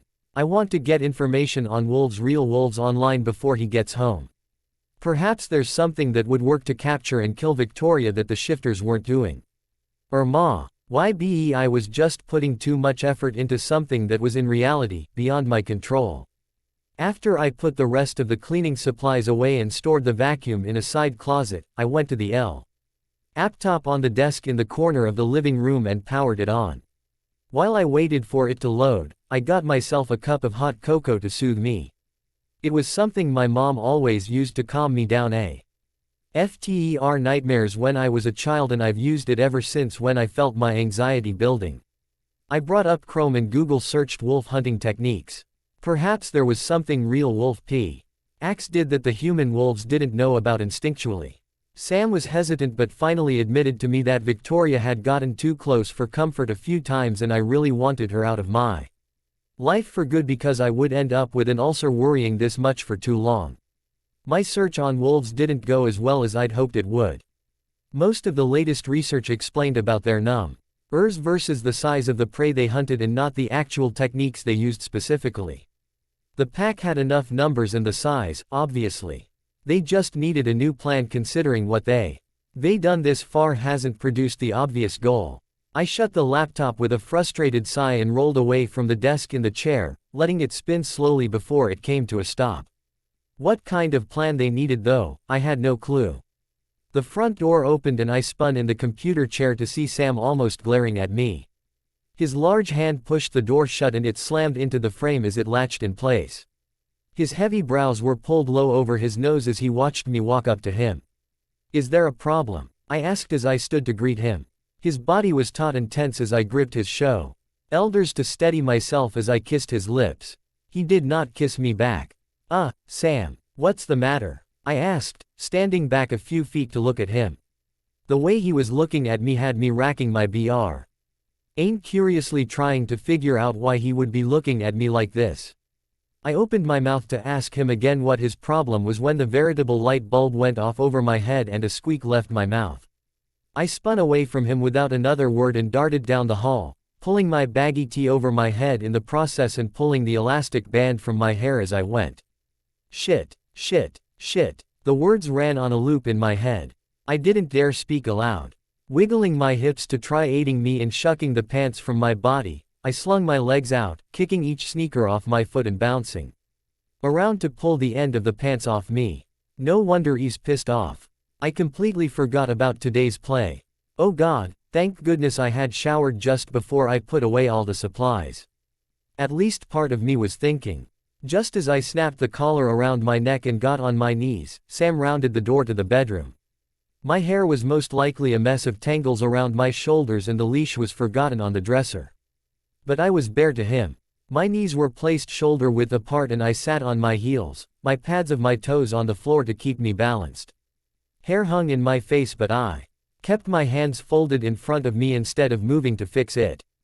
I'd already messed this up enough tonight. His expression had smoothed out from the angry glare and I sat prettily, waiting for acknowledgement. I knew I had fucked up by forgetting. I would be getting punished for that, definitely. Posed at the foot of the bed on the carpeting, I kept my eyes down after my alpha entered the bedroom. From the corner of my eye, I noticed him appraising me and hoped he took into consideration that though I forgot about our play time, I was quick and eager once I'd remembered. I saw him strip from his work jeans, seeing them crumple on the floor, before his red shirt followed suit. He toed off his boots and pulled off his socks, leaving them in the same pile. As he walked around me, his palm landed on my head and I stiffened, waiting for the reprimand. It didn't come. His fingers smoothed some of the tangles in my hair as he continued walking around me. I heard him step up to the dresser and pick up the leash. Once it was clicked into place, he gave me one command.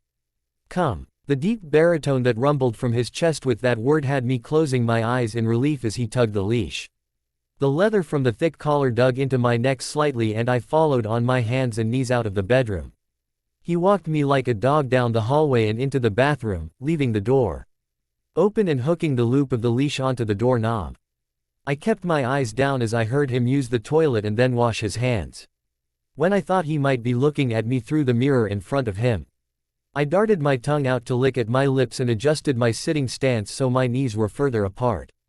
He hummed a little in the back of his throat as he lifted the leash and tugged again without a word. I followed him down the hallway to the living room and flinched when the end of the leash slapped my ass cheek like a whip. The leather stung and I bit my lip to keep from moaning. I hadn't expected that. He brought us over to the couch and I sat in front of him, facing away, as he sat down on the cushion. I wasn't sure what he was thinking. Were we just going to sit here, him on the couch, me on the floor, to watch television? The air in the house was a bit chilly because while I was cleaning, I'd opened the kitchen window a crack to air out some of the harsher cleanser scents. My nipples were pebbled tightly and goosebumps rose on my legs. I shifted to get a little more comfortable on my heels when Sam's fingers went through my hair much like they had in the bedroom. I see. Lost my eyes in contentment as he gently worked the knots from the bun I'd pulled out of my hair in haste. The warmth from his body on my back felt divine and I adjusted myself again to be closer to him. Now my butt was on the cold floor and my legs were bent to the side of me, but his knees and thighs pushed against my shoulders and kept me feeling warm. Once my hair was falling down my shoulders more smoothly. He gathered the strands and started braiding them. The thick play fell down my spine and he tied the end off with an elastic band. I wondered if he'd picked up the one I had discarded on my run down the hall or if he was just magic that way. His large hands sat on my shoulders and I nervously anticipated the spanking or reprimand I would receive from him for forgetting our evening arrangements. I tried to keep from flinching when his fingers moved again and they started to dig into the muscles of my shoulders and neck. The gentle push and release he performed on me was delicio. And I continued biting my lip to keep the noises contained. However, when he worked a particular knot in the back of my shoulder blade that I hadn't been able to ease myself in the shower, I sighed long and deep in satisfaction. My head tilting to the side. It wasn't long before his ministrations became something more. The long, tracing strokes he sent along the curve of my neck, down the length of my arm and back up again. He continued to run his fingers tantalizingly up and down my skin, all over my upper body. I ached between my legs and adjusted myself on the floor. The cool wood did no thing to help with friction and moving only served to make the floor slick with my arousal. When his fingers came around to the front of me, he leaned forward to reach down over my breasts, purposefully avoiding the areolas and tracing the soft curves before sweeping his fingers back up to my shoulders and neck. I leaned back into the seat of the couch, pressing my upper body into his lower half giving him better access to the front of me. I closed my eyes in sweet bliss and enjoyed the sensations his rubbing fingers provided me. A knock at the door interrupted him and he growled as he stood. He didn't care if he opened the door completely naked. I just hoped for their sake, whoever was on the other side of the door was packed. Anyone else would be getting a surprise. I almost laughed out loud at that thought. Stay, he commanded and I did. I didn't bother turning around to see who, if anyone, entered and I didn't try to listen to what was said. If it was important, I knew this would be over and I desperately didn't want that to be the case. My core was already throbbing with anticipation and I was eager to be punished and thus rewarded. All right, Red, play time's over, Sam sighed, as he shut the door on whomever was on the other side. I dropped my head in defeat as my hands came up to unhook the collar, laying it and the leash on the coffee table in front of me before standing. Turning to face my fiancé. I watched his eyes devour my body hungrily. I sauntered up to him and smiled coyly, raking my fingers over his chest as I came up to him. He ducked down quickly and kissed me hard, his hands coming to frame my face. Breathing heavily after a long, passionate kiss, he leaned his forehead against mine. I gotta go help the pack. Victoria's around again, but I will be back. He reached down and swatted my ass hard, making me moan as I pressed my nose into his face, kissing his chin. I love you. I sighed heavily as I hugged him tightly before pressing up on the balls of my feet to kiss his cheek. Be safe, Sam. I love you too. Once the door shut behind him, I stood still for a moment, waiting for the telltale sound of the wolf alarm. The long, low and deep howl lasted a good 10 seconds before other quieter howls replied. They would be meeting up to go over their plan, I was sure. I was also sure I'd be home alone for quite some time, so I went to the bedroom to slip on some fleece-lined sweats. I plopped down on the couch with the remote and some popcorn after shutting the kitchen window, turning on some mindless show to keep my mind occupied until I fell asleep. I knew one of the wolves was outside the house, keeping watch over me, and though I was grateful, I was always worried when they did that. Splitting up the pack wasn't a great idea if they wanted the strength in numbers. The waiting wolf was always jittery and anxious, watching the action from a standstill. The time passed slowly, and every passing hour that didn't find me sleeping had me more and more panicky. Did Victoria find them? Did they find her? Would anyone be hurt? I twirled my hair around and around my finger as my mind played tricks on me. The wind brought a whistling sound, rustling leaves and branches outside the windows. The sun had set hours ago and I haven't heard any wolves since Sam left. A blanket was curled around my legs and I clutched the remote in my hand as if it would save me from a vengeful vampire. The TV droned on in the background and though I fought it, my eyes closed several times, causing me to jerk awake again after a few moments. At some point, as the time neared 3 in the morning, I heard the front door click shut softly. As soon as I landed on 4 giant paws, the pack mind linked with mine and what I saw from several different angles had me tearing up the yard and practically flying toward the cliffs behind Jake. Twilight was upon us and a heavy fog lingered between the trees, thickening the closer we got to the top of the cliffs. We raced onward, heading for Forks. Victoria's wild red curls were pulled back behind her with her speed as she tried to outrun the pack, and she wasn't alone. As I galloped toward the action with Jake, I counted 14 other vampires with her and each of them were stopping every few moments to take a swing at one of my wolves. Leah pounced on one of the slower vampires, a small girl who looked to be about 16 years old, ripping her throat out and decapitating her quickly with an irritable growl. She wasted no time to stop and light the girl on fire and continued chasing the horde that threatened our lives. Seth was right behind her and caught a male mid-jump by his ankle. The hard thud of his body hitting the forest floor shook the earth and Seth yanked his foot off, tossing the appendage aside and ignoring the male's screams as he went in for the kill. Embry took a swift clothes-lining sweep to his hind legs, tripping him up and causing him to yelp. I felt the pain as if it were my own and spoke to him out of concern. "Easy, Embry," I commanded through the link. "Fall back and start a fire with what we've destroyed already." I didn't want him trying to run this off before his quick healing had a chance to work. He grunted out a pained, "K, boss," before he phased out. I could only hope his legs weren't too injured. I took down the vampire that hurt Embry with an ear-shattering roar, shutting off any emotion I might have for these creatures that were brutally turned for Victoria's sick vengeance. That she would so callously kill these humans simply to get past us made me want to throw up. The knowledge that she was after Little Red and that she was doing this to kill her sent white-hot rage through my veins. I picked up my speed, nodding left to Jake. Paul and Jared were racing to the east. As we neared the Forks town line, trying to head off a group of 3 that split from Victoria's army, while Jake and I turned west. Victoria was leaping from tree to tree as she laughed and squealed her disgusting delight. Leah and Seth caught up to us while we all continued to take out vampire after vampire. The air was thick with the sweet stench of our venom and our noses burned, but we pushed forward, not ceasing in our crusade to protect not only Bella, but the surrounding towns as well. Our growls and angry roars were matched with the spitting H's of the vampires and Victoria's delusional laughter. I wanted to end her myself. To decapitate the one being who sought out my love's blood for revenge.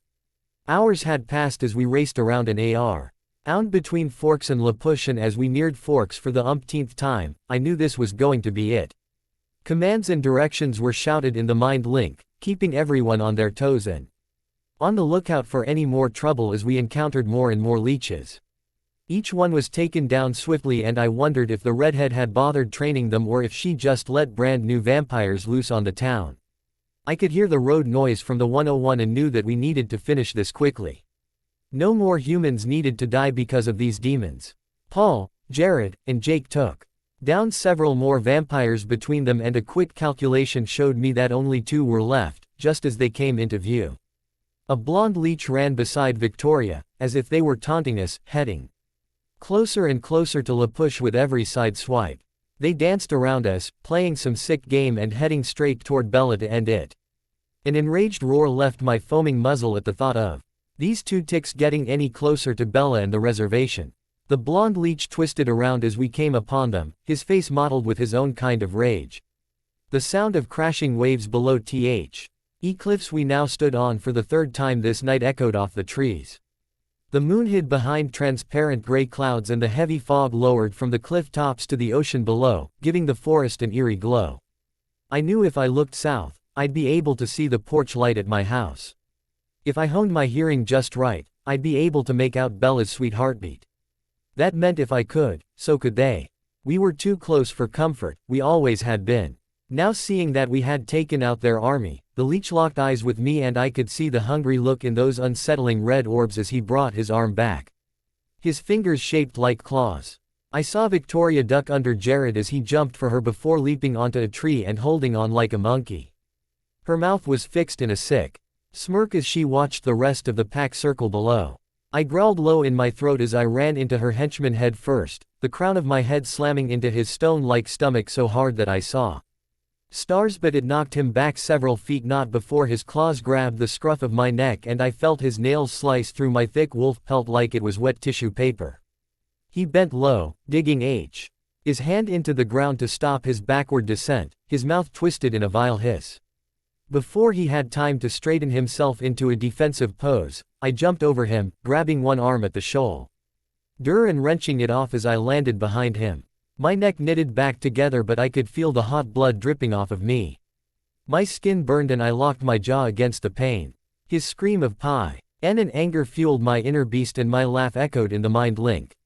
Paul, Leah, and Jared were chasing Victoria again as Jake and Seth gathered more pieces of vampire flesh to set aflame and be rid of the horde for good. The blonde came at me with a holler of rage and he kicked his leg out as I came around his side. It was so fast that I didn't see it coming until the pain ricocheted across my body. At least 2 ribs snapped in half, and something vital inside my body felt liquefied as the pain burned its way through me. Paul came to my aid as I fell to the ground, huffing with difficulty and trying to fight the blackness that encroached on my vision. I was vulnerable like this, but there was no way I could stand. The bracken and sticks made a poor resting place, the scent of rotting wet leaves hung heavy in the air, along with the stench of iron. My lung must have been punctured from a broken rib and blood seeped out of my muzzle. My tongue lazily licked at the metallic liquid as I vaguely watched Paul decimate the blonde leech before I closed my eyes in relief for just a moment. Unsure how much time had passed, I was brought out of my agonized unconsciousness by a loud shriek. My head pounded with the sound. A migraine of epic proportions now embedded in my skull. The scream echoed through the pack mind as a wolf's terrified howl rent the air. Paul vanished from my line of sight and as I struggled to stand still unsteady, I watched through the eyes of my pack as Victoria swiftly landed on Leah's back. She reached her pale hand around the she-wolf's throat and squeezed, effectively cutting off the howl to a strangled gurgle. I felt my heart constrict in my chest as I watched helplessly, a howl leaving my muzzle. No, echoed through the mind link, my eyes barely adjusting to the scene in front of me. Blood poured through Victoria's fingers as I watched my pack circle the last, vindictive vampire. Helpless to stop her as she crushed Leah's larynx, Jake lunged for the red head, diving over Leah and clamping his massive maw onto Victoria's shoulder, but without any difficulty, the vampire swatted him away like an annoying fly. He landed beyond her with only a scrap of her shirt between his teeth. Embry took advantage of her distraction, coming seemingly out of nowhere, and beheading the vampire with one swift yank to her neck with his bare fucking hands. He landed on his ass, groaning loudly as he tossed Victoria's decapitated head away from him with a disgusted look. Leah sank to the forest floor, blood seeping out from under her neck. Her pitiful wail of despair sank through the mind link, but the wolf itself did not utter a word. Her breathing was there, but a whistle through her teeth, and very labored, her eyes clenched shut in pain. Seth phased human and hurried to her, gently urging her to lay flat on her side. "Oh, Lee," he whispered. My steps were slow and shaking, but I made it to Leah, gently lying down beside her as I gave her my silent support. "It hurts. Oh God. Oh my God." Her watery words were full of torment and fear. Victoria had crushed her throat in preparation of tearing it out. Gathered around us both, the pack nudged and leaned, hoping to ease some of our pain. My lung was healing quicker than I anticipated, but my ribs were still knitting. Seth moved some of Leah's pelt from her wound and a collective gasp ran the link simultaneously with Seth's. The once smooth expanse of skin gave way to a pink gnarled mess as it heals itself. Leah saw what we all did and her inner cries became louder. She would forever be disfigured by the vampire's hand. "Come on, Lee. Let's go home. We need to clean this up," Seth said softly. I wasn't sure what anyone would be able to do for her, if anything, but I prayed she would be able to speak again. After being sure the last of the vampire pieces were all burned and there was only smoldering piles of ash, we left as an organized unit, heading away from Forks and back to the reservation. Our thoughts solemn. When the knock on the door interrupted us earlier this evening, I was ready to rip someone's head off. It had been days since Bella and I had played and I was anxious to feel her wrapped around my aching cock again. We had made plans that morning before I left for work, so when I got home, I was shocked to see that she'd forgotten. She had never forgotten before. In light of how the night turned out, leaving the cliffs bloody and broken with another pack mate forever deformed, I could only feel anger. More anger than I've felt in a long time. Anger at the vampire that created a small army to try distracting us. Anger at Bella being her target. Anger at the spirits for allowing such a vile creature to exist. Anger, so much fucking anger at myself. I let my guard down. I let that leech get the better of me and of Leah, and she was paying for it. She'd pay for it for the rest of your life. If patrols had been tighter, if we had been better, faster, stronger, none of this would have happened. I let my pack down by keeping soft. You didn't keep us soft, boss. Paul said through the mind link as we loped slowly toward the reservation. You've had us training and fighting and patrolling since day one. Just because two leeches got the best of us for a second doesn't mean you lost. He's right, Jared agreed. We torched all the rest of them. Before the redhead even made a move on us. Talk about fast. That went better than I thought it would when I saw how many were here. Embry muttered. I agree. Leah whispered through our connected minds.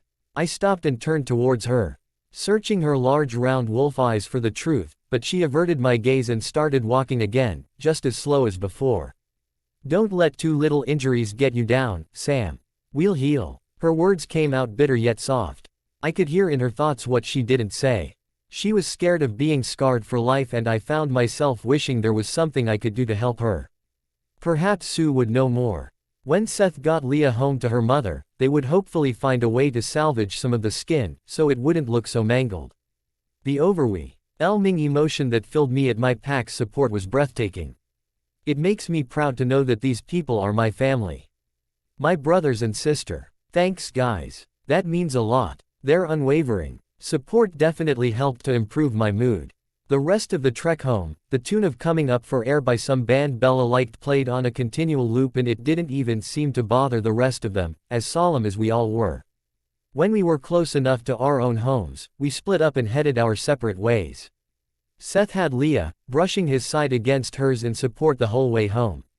Get some rest. Leah, Seth, if you need anything at all, don't hesitate to let us know. I told them. You all did great work tonight. All of you. When I shifted human, I saw how badly I looked, caked in dried blood down my arms and neck. A large purple bruise on my side from the broken ribs. They were still knitting together slowly, and it aches like a bitch to walk. I didn't want to scare Bella though. So I used the hose on the side of the house to quickly wash the blood off of myself. The temperature of my body created steam as my skin dried quickly. When I walked inside, my eyes were immediately drawn to my girl. Sleeping sitting up on the couch with a blanket around her and a remote in her hand. She is beautiful and peaceful, and I closed the door carefully so as not to wake her. Unfortunately, the click of the door jerked her awake and she spun to see who was behind her. Bella's eyes widened as her gaze roamed my body, and she stood slowly, clicking off the television before dropping T. He remote onto the couch and approaching me as I grimaced at the look of tears in her eyes. I'm okay, I whispered as she touched the bruise with the gentlest of touches. You're hurt. Her voice CRACKED as she continued to assess my body for damage. She walked around me as she looked for more evidence, and I stood still, letting her check me over. Her fingers swept through the back strands of my hair, and I could feel the dried blood I'd missed flake onto my back. Her breath hitched and I smelled the salt from her tears. I'm okay, Red, I said softly, turning to meet her gaze and wrap her in my embrace. She tentatively wrapped her arms around my lower waist, careful of the mottled bruise. Let's go to bed, slipping my hand in hers as I pulled her toward the bedroom. As I laid down on the mattress, Bella stood hovering over me and touching me softly, making goosebumps rise on my skin. The reverent look in her eye as she assessed my damage and lovingly touched me made my heart swell. They hurt you. She kept her voice soft. as if afraid to disturb the air. What happened? I pulled her down on top of me carefully and she dodged my side as she moved over me to lay against my undamaged side. Her cheek pressed against my pec and I wrapped my arm around her, drawing her even closer. I needed her warmth, her scent. I kissed the top of her head. I'll tell you tomorrow. I wanted to stay awake and tell her, but I could feel the Sandman forcing my eyes to close. I knew that this was better, though. I needed the rest to heal faster. With my mate by my side, curled up around me with her heavenly scent filling my nostrils. I drifted off quickly with a rumbling purr in my chest and her fingers tracing my skin. I couldn't go back to sleep. My eyes were glued to the angry reddish-purple bruise on Sam's right side. I didn't even want to think about the thick mottled lines on the back of his neck. When I walked around Sam in the living room and saw those marks, I almost sobbed right there. Barely keeping the sound inside of me. He didn't need my pain when he was dealing with so much of his own. I yearned to clean and salve the angry lines that ran from the bottom of his skull all the way to between his shoulder blades. 4 jagged raised marks. I knew it was from a vampire. Whatever happened out there tonight damaged my Sam, and I wondered if anyone else was hurt. My fingers continued to trace light patterns on his chest and upper stomach, and I watched as goosebumps raised up on his skin. My eyelids got heavier the longer I lay curled up next to him, and I finally succumbed. Bed to sleep with one last inhale of Sam's calming scent. I awoke to Sam's warm fingers tracing over my hip softly, sending tingles up my spine. "Good morning," I said, my voice thick with sleep. "Good morning, beautiful," he said, pressing a kiss to my forehead when I looked at him and smiled. "How are you feeling?" I asked as I pushed away from him minutely, despite his noise of disapproval. "Much better, actually." He twisted his torso as he laid there. "No pain this morning." Relief in the form of a sigh released from me, but my eyes were pulled to the back of his neck that I couldn't see. I'd now, and when I met Sam's eyes again, he squinted at me. "Is it bad?" he asked as he turned his back to me so I could see it better. "Yeah, it's permanent, I think. It hasn't gotten better." Sigh left him, and then he turned onto his back and wrapped me up in his arms, holding me tightly. "We got her. She's gone." I couldn't quite tell if he was telling me or reassuring himself. It sounded like both. "Is everyone else okay?" I knew the answer was no when he tensed around me. I pressed a kiss to his chest, my way of giving silent support. "Leah got hurt pretty bad." He paused. "She'll be okay eventually, but she probably won't ever speak again." I sat up, keeping my hand on his abdomen. I just needed to touch him. "Oh God, what happened?" Sam groaned as he rolled off the bed. "Let's take a shower and then I'll make you breakfast and tell you what's going on." "No, Sam. Tell me now." I slipped my hand in his and pulled him back down to sit with me on the side of the bed. He sighed deeply, and I knew he just wanted to forget about the whole thing. "I shouldn't be pushing him," he said. "Victoria's gone. That he and the rest of the pack survived, but I feel as if I should know." I couldn't help myself but to push him. I watched as he rubbed a large palm over his face before starting the long story of what they went through last night. I shook with fear as he described how many vampires they were up against and the grueling details he told me about Leah's throat. I felt my heart bleed for her as he told me how she reacted. I made a decision to help her any way I could. My head rested against his shoulder and my fingers traced along the bulging muscles of his upper arm as I listened intently. When he described the blonde vampire, I reached over and grabbed my phone. Pulling up the missing boy's photo, I showed Sam, questions pouring out of my eyes, praying it wasn't true. "Yeah, that's him," Sam confirmed with a sigh, and I deflated. I had helped Charlie and Riley Beers' family put flyers up when he went missing. The young man had only just turned 17 and he was going to tour UW when he went missing. Now he is dead. He was killed by a maniac for revenge against a human in her pack of wolves. The worst part of all this, his parents will never know. They can never know because how would it be explained? He's nothing but ash in the wind now. Anger filled my veins at the unfairness of it all. I trembled with the overwhelming emotion as tears filled my eyes. Sam wrapped me up in his arms, pulling me into his lap, and I swung my arms around his neck as he let me get myself under control. After a shower and putting some thick black salve on Sam's new scars, I made breakfast. There was enough for the entire pack because I knew they'd be coming over any moment now. Just as I was scooping diced hash browns in a large bowl, the whole brood came in through the front door, letting the screen slap closed with every entry. "Morning, Bella," Quill greeted, as he kissed my cheek before digging into the food. "Morning, guys. How are you?" I asked them as a group. They all started talking at the same time about last night as they each grabbed a plate and loaded it with food. Quill was left to guard me, so he missed out on the action but was able to witness it through the mind link. I patted his shoulder in gratitude as I passed by him to set a basket of hot rolls on the table. As the screen door slapped closed again, I looked up and all former conversations were halted, as if someone had pressed mute on a loud radio. My eyes traveled over the mangled, twisted throat of Leah Clearwater. Her hair was greasy and the skin of her neck was covered in a thick layer of the same black salve I had put on Sam. The common handmade cream was a staple within the tribe, used to ease of pain and to help with scarring. The white tee she wore was stretched too much around the collar and hung off her, almost hiding the denim shorts she was wearing underneath. Her eyebrows were knitted together as if she was angry, but the tears in her eyes proved otherwise. I rushed over to her and grabbed her hand. She jerked, as if not expecting me to touch her, and she opened her mouth only to look defeated, and the tears slipped past the waterline of her eyelids. I embraced her tightly, pulling her through the doorway and into the kitchen. Her arms stayed limp by her side. The boys behind me started murmuring at a more respectful volume as I stood there hugging Leah. It took a few moments, but her arms finally came up to hug me back and she buried her face in my neck as she sobbed soundlessly. I rubbed her back soothingly and just held her. Seth came in behind her and I gave him a sympathetic tight-lipped smile. After a few minutes, Leah ended the embrace and pulled away, glaring at the floor. "We'll work on it. We'll figure something out," I tried to reassure her. A breath much like a scoff passed between her lips before she went to the table to sit beside Paul. She pulled a plate from the pile and built it up with eggs and potatoes, leaving the harder foods like bacon untouched. "Does it hurt to swallow?" I asked softly as I sat across from her, beside Sam. She nodded as she ate slowly, her throat undulating as she winced in pain.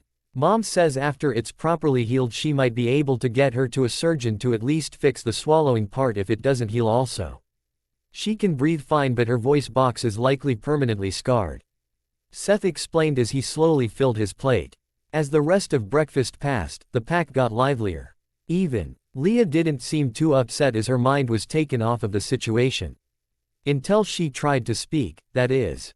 By the third time, her fist came down on the table hard in frustration and all conversation stopped, everyone looking at her. I tried to avert my gaze as I cleared the dishes. I could see the tremors in her arms get worse, and I knew she was trying not to cause a scene. When she realized everyone stopped talking to look at her, she stood fluidly and stalked out the door. Jared followed after her, telling Sam he'd talk to her. Sam hung his head as if this was his fault. "He's wrong, of course. It's mine. If I hadn't gotten involved with Edward in the first place, then none of this would have happened." Sam's hand found mine and he tugged me from where I was leaning at the counter to his lap. It was as if he could feel my self-flagellation.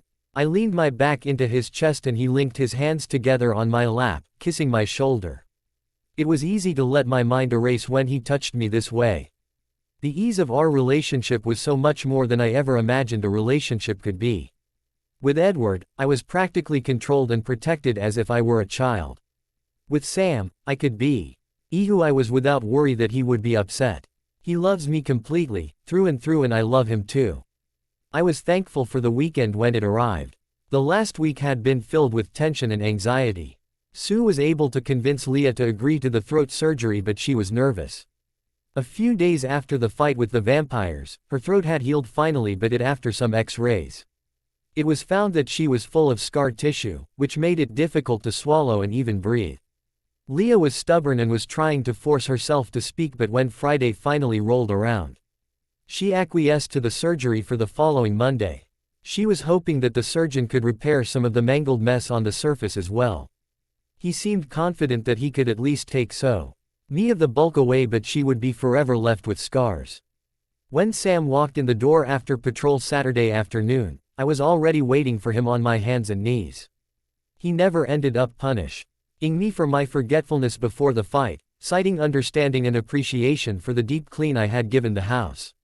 I had dropped to my knees that afternoon after the pack left the house after breakfast, laving him with attention and my tongue.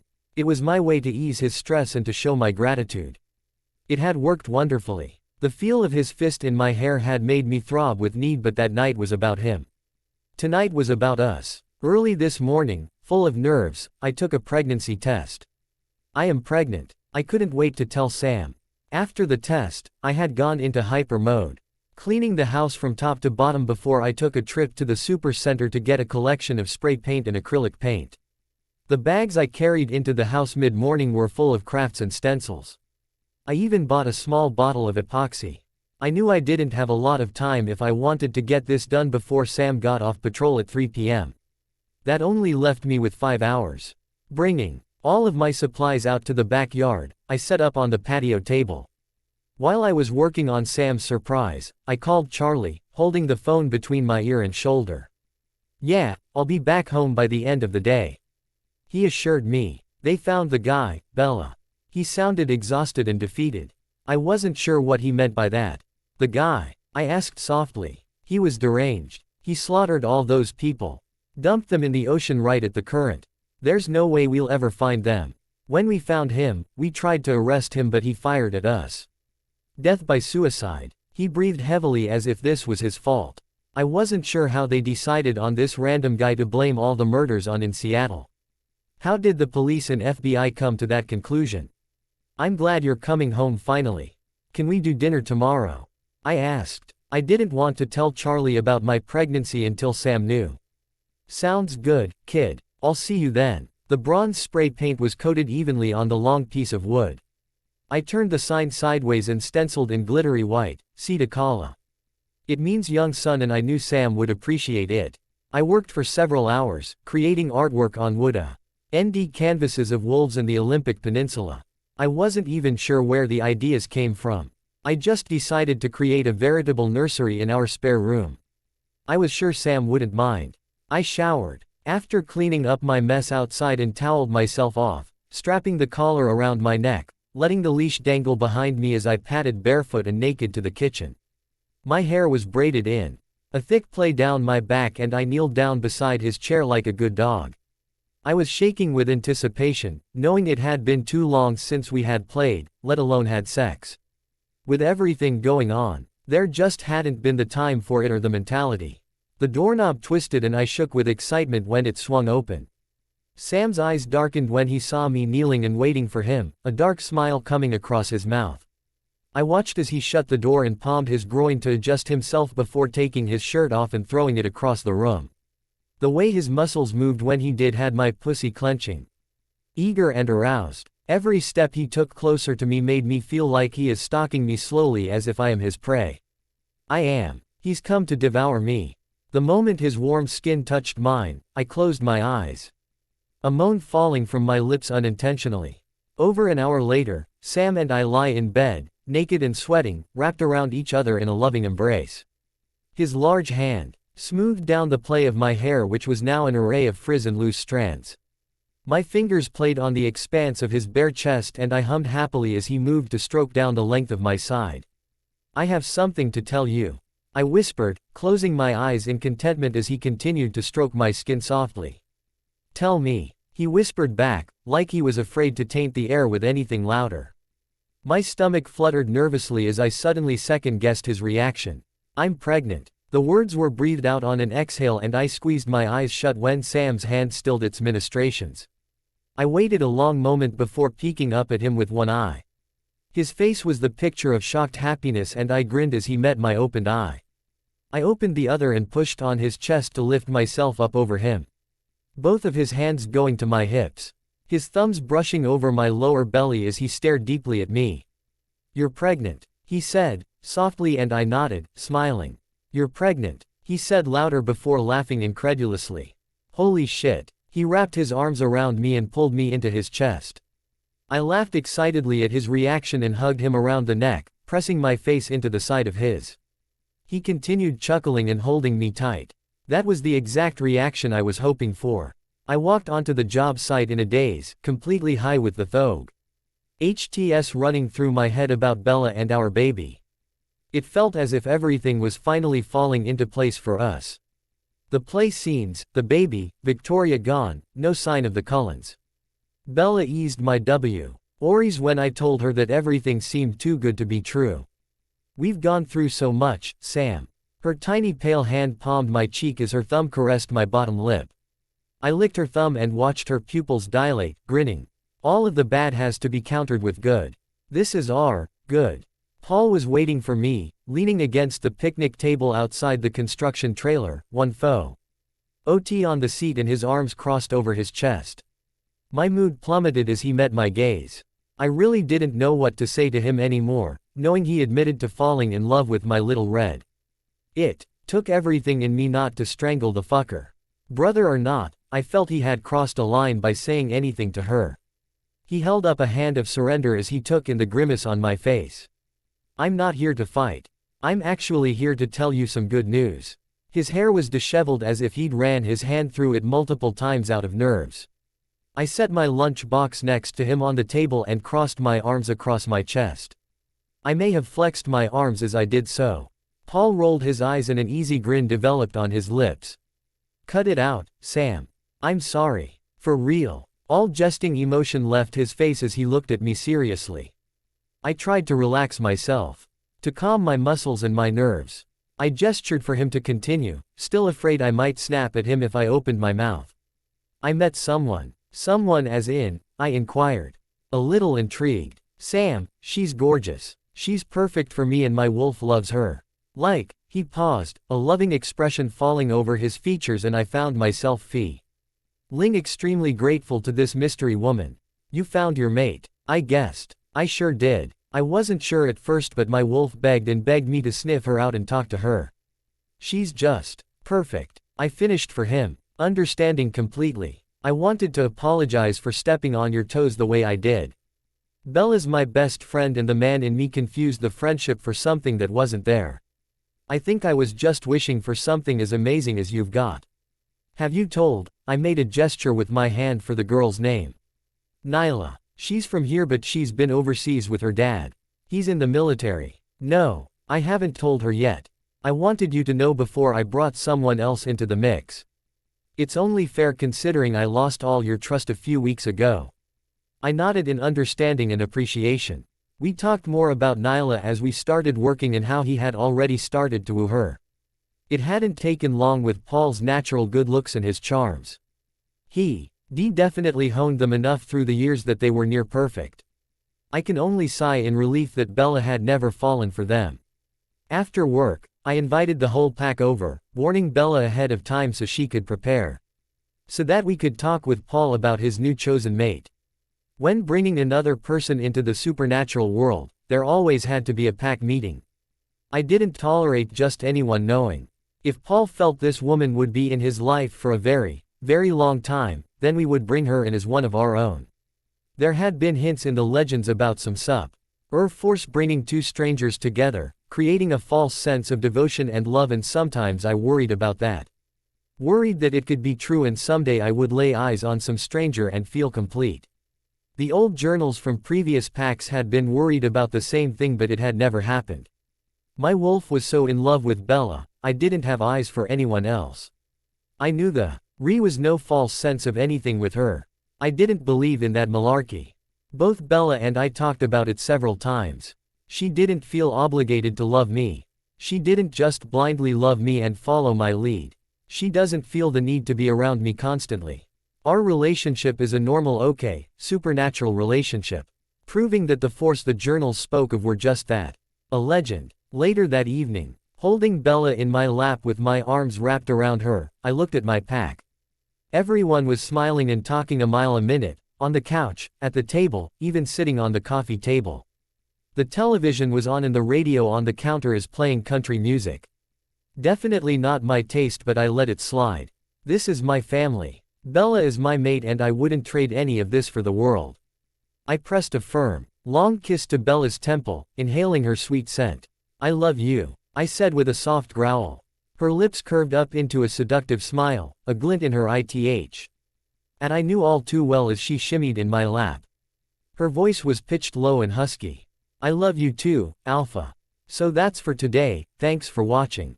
Do check out the products I've added in comment box. And let me know your reviews in comment section.